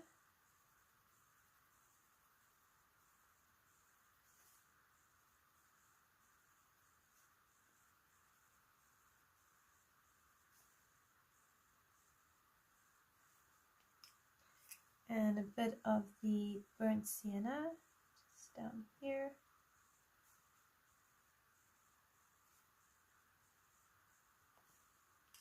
Back to my burnt ochre,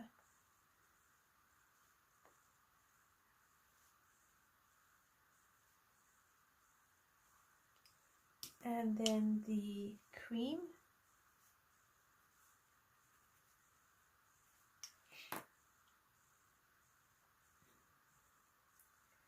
okay, so now I'm going to use terracotta.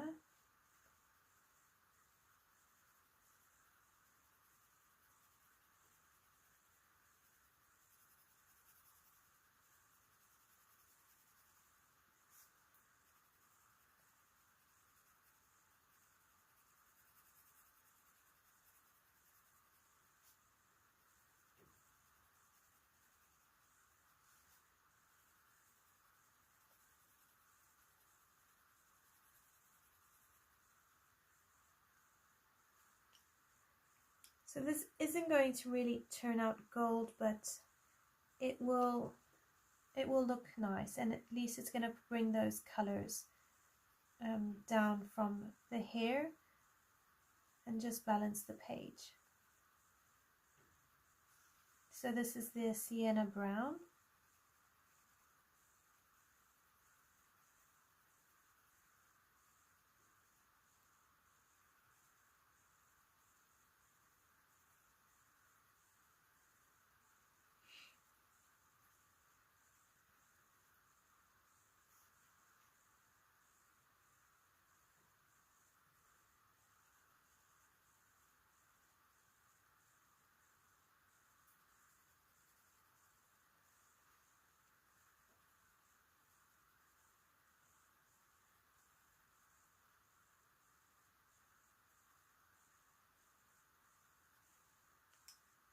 And then I'm going to blend that out with the terracotta.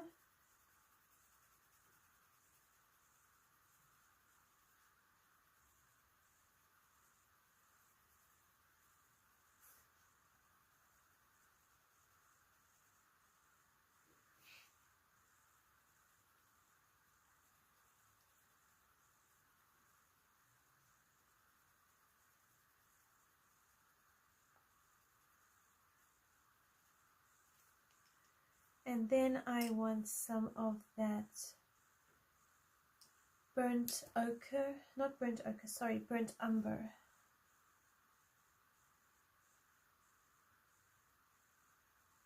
And I'm using a medium pressure, just because I'm being a little bit impatient.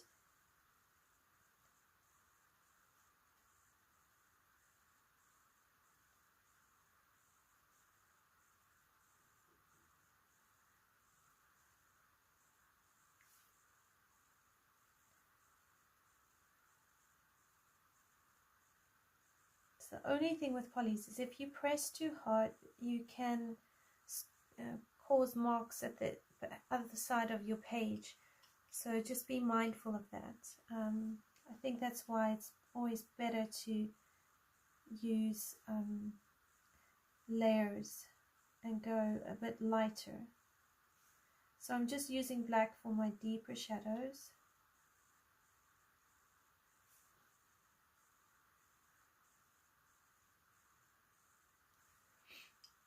And then I'll go over that with the burnt umber.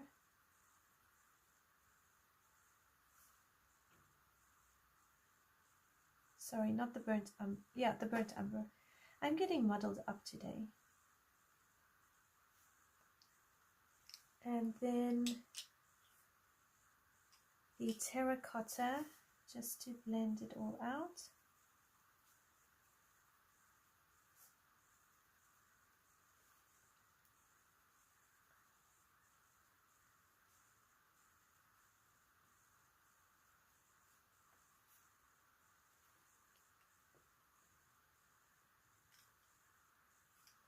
All right, along here you want to use some burnt umber,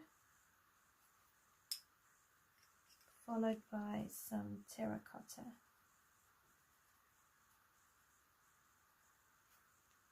And then you can always use a little bit of black in here to try and contrast it a bit more.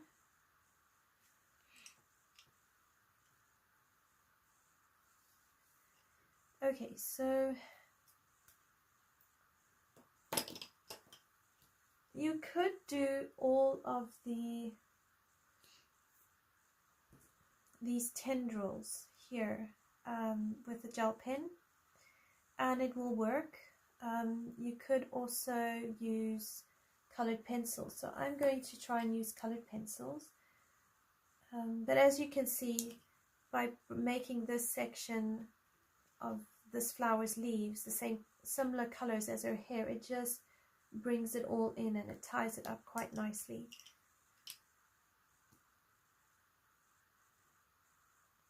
So I think the bits in her hair here need to be probably more orange, but then these here could be a bit of a gray. So I'm going to swap over to Prismacolors.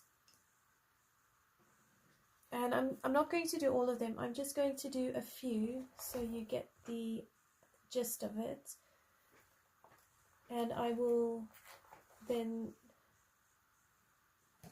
finish the page off camera.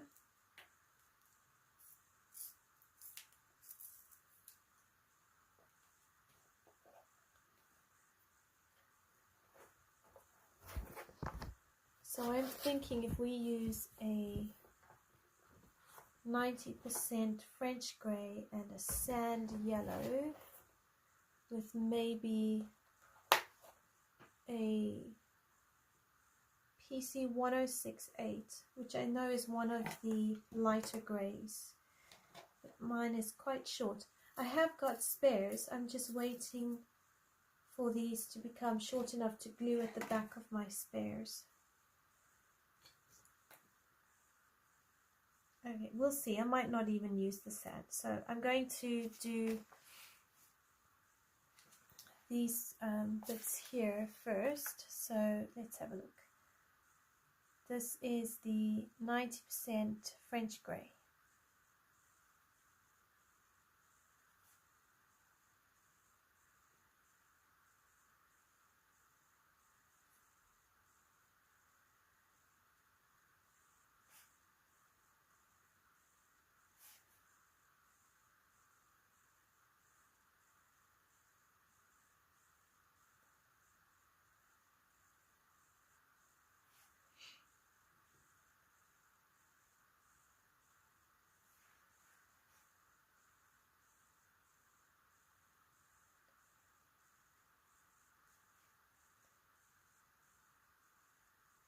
Sometimes it's hard to know what color to actually put without it getting lost.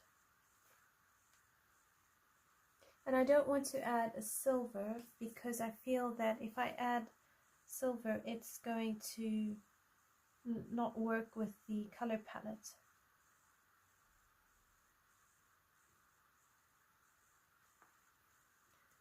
So I might also bring in a little bit of black, and hopefully we can create a sharp enough contrast for this to work.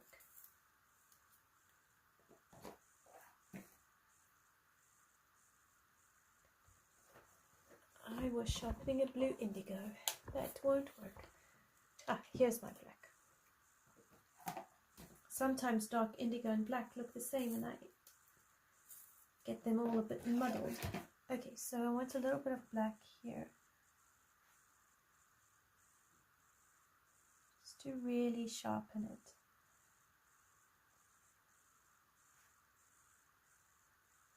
I'm not going to use the sand. The sand is too yellow, it's too close to the hair colors. So we'll leave the sand off. And I'm just going to use the PC1068.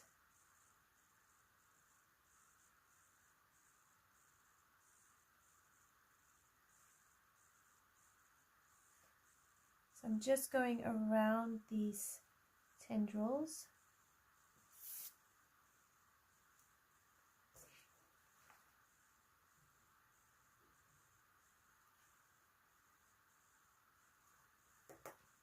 And then I'm just adding some 90% French grey where I think it needs it, so that the highlight is not dominating and we still get a bit of color going on here.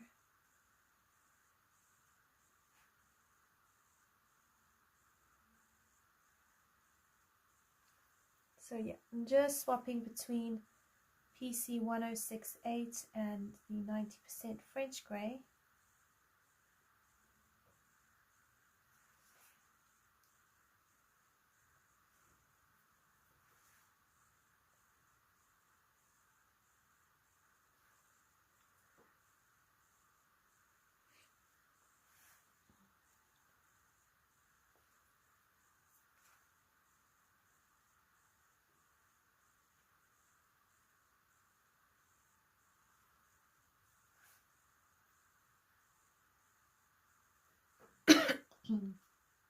Excuse me.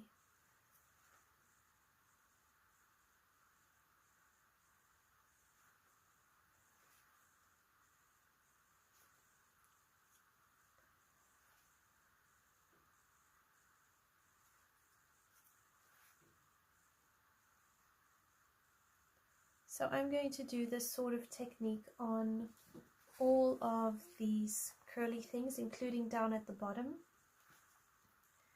I'm not going to do this top section here. I'll finish the bottom section with you, just so that you get to see the whole thing.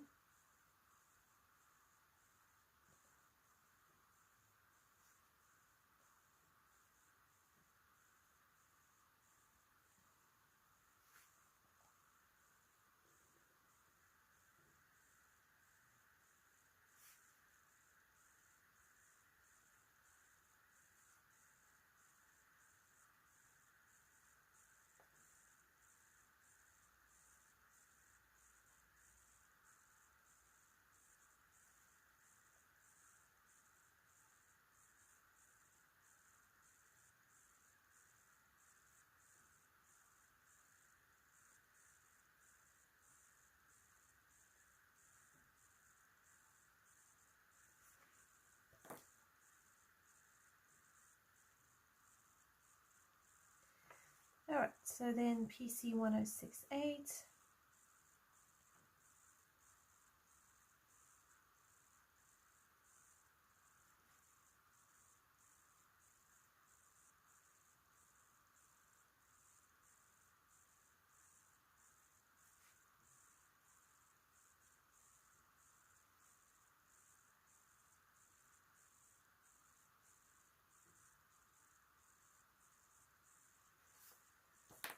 Alright, so now a bit of black.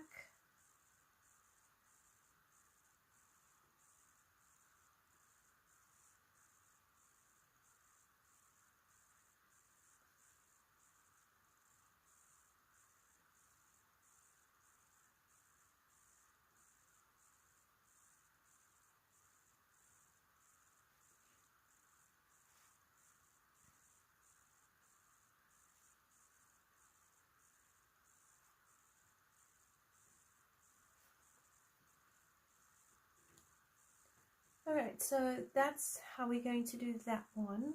And then here on this section here, I think what we're going to do is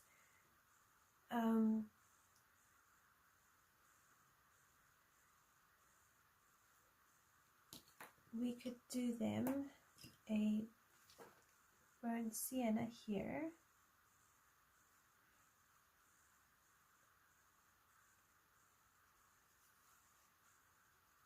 And we can turn these circles into pearls.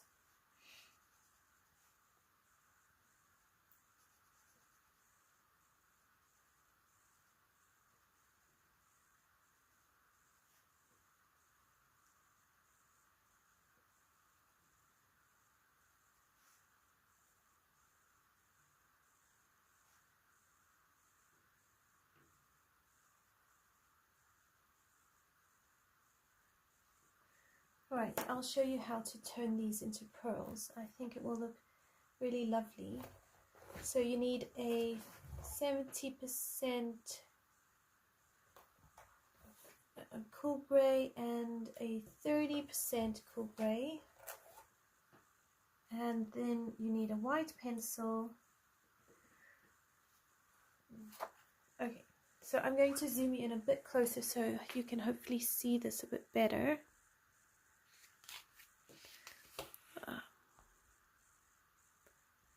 Because they're quite small, so the more I zoom you in, hopefully the better you'll see how I do these pearls. Now you can do the same thing in any color, but I think the white will work quite nicely. Just tidy up any pigment that has gotten inside your pearls. But you don't have to fuss too much over them because we're going to use a white gel pen, but we just tidy them up a little bit.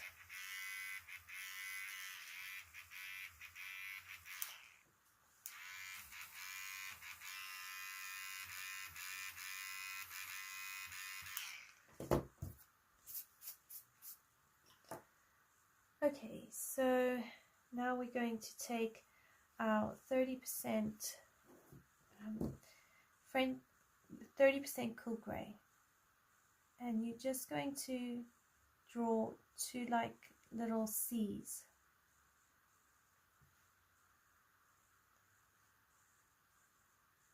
Even if you only fit one in, it's fine. Just try get it sort of in the middle or slightly to one side.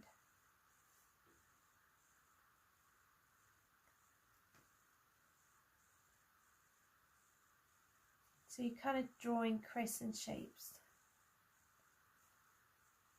This is really, really quick. You just need a little bit of color inside and then white gel pen around it. Oh, there's one more. Okay, and then you take your white pencil. I would have it sharp. We're going to blend it out a bit. So just in the middle, just blend it out.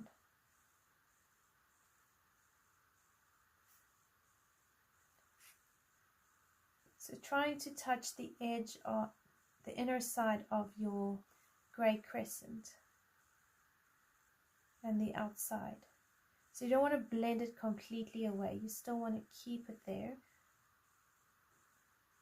So you're just trying to blend it out a little bit. All right. And then you take a very sharp 50% cool grey and you try to find inside it. This is where, because of the size, you're going to need to have quite a sharp pencil.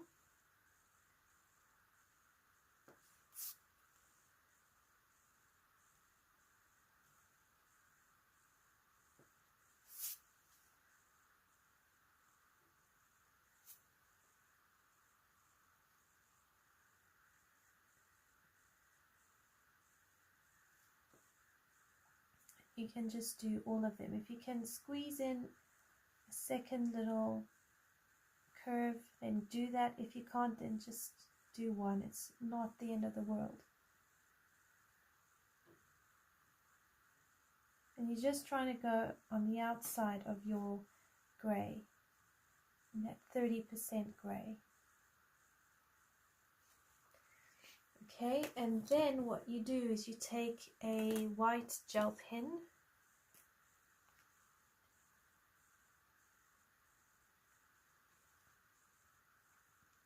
and you go along the outside.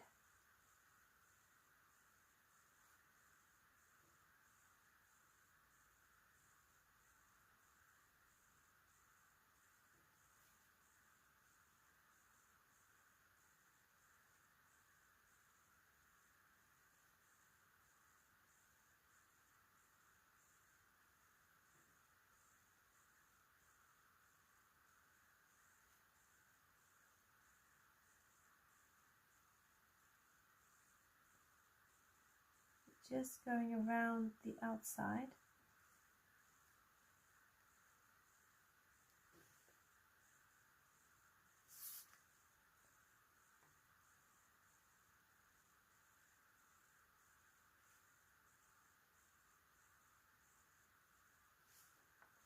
Sometimes the Prismacolor does make it a bit difficult for the white pen to really work.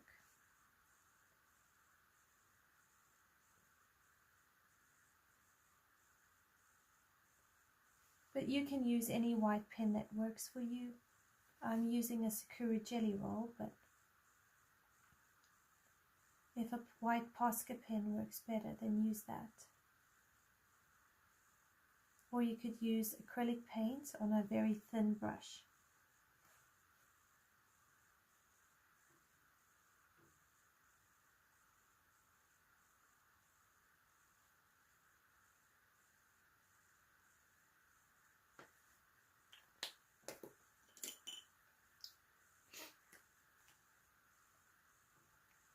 I have one white pen that just doesn't work very well,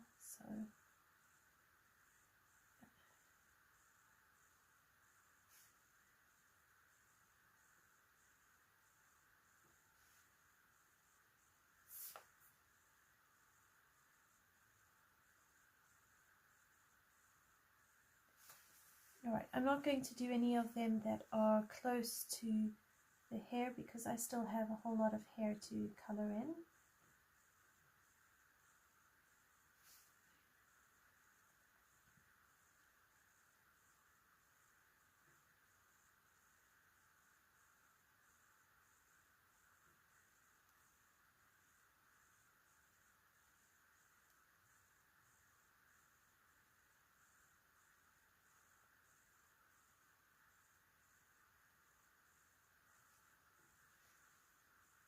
Alright, so if I move my hand away, you can see all the pearls that we have created.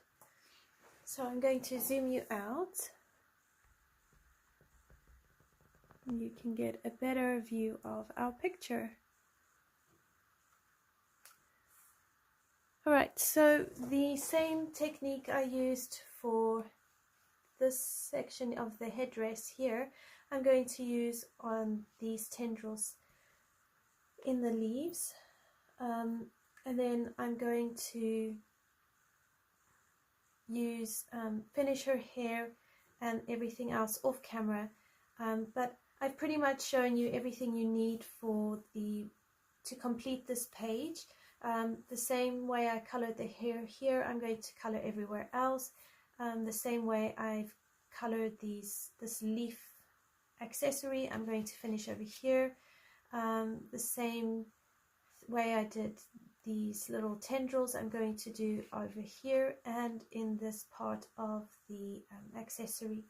And then our page will be complete.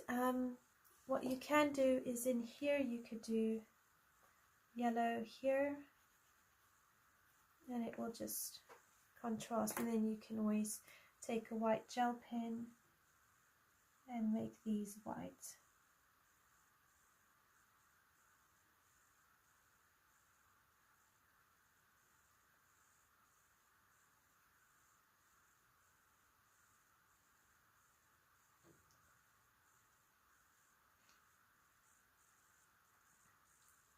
So other than just finishing off with a bit of white gel pen, you can always add some sparkle to your page if you like.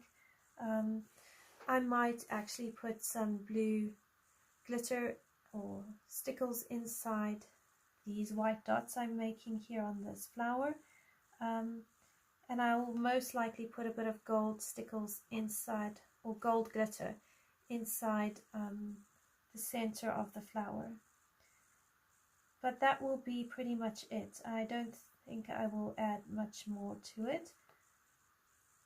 But you are welcome to embellish as much or as little as what you fancy.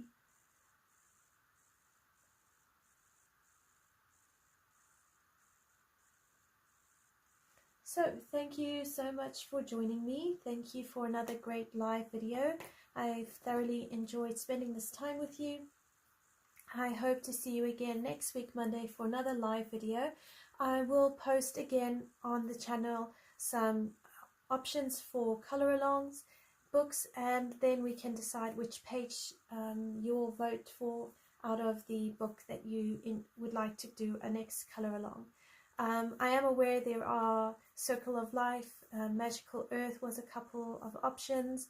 Layla Dooley's coloring book is another one some of you were really keen on, but I will put some things up and we can do a vote again. And then for the rest of the week, I hope you have a good week and that it's productive and restful and all the good things. And I will see you in my next video, which I'm hoping will be my completed pages video. Until next time everyone, happy coloring and take care. Bye for now.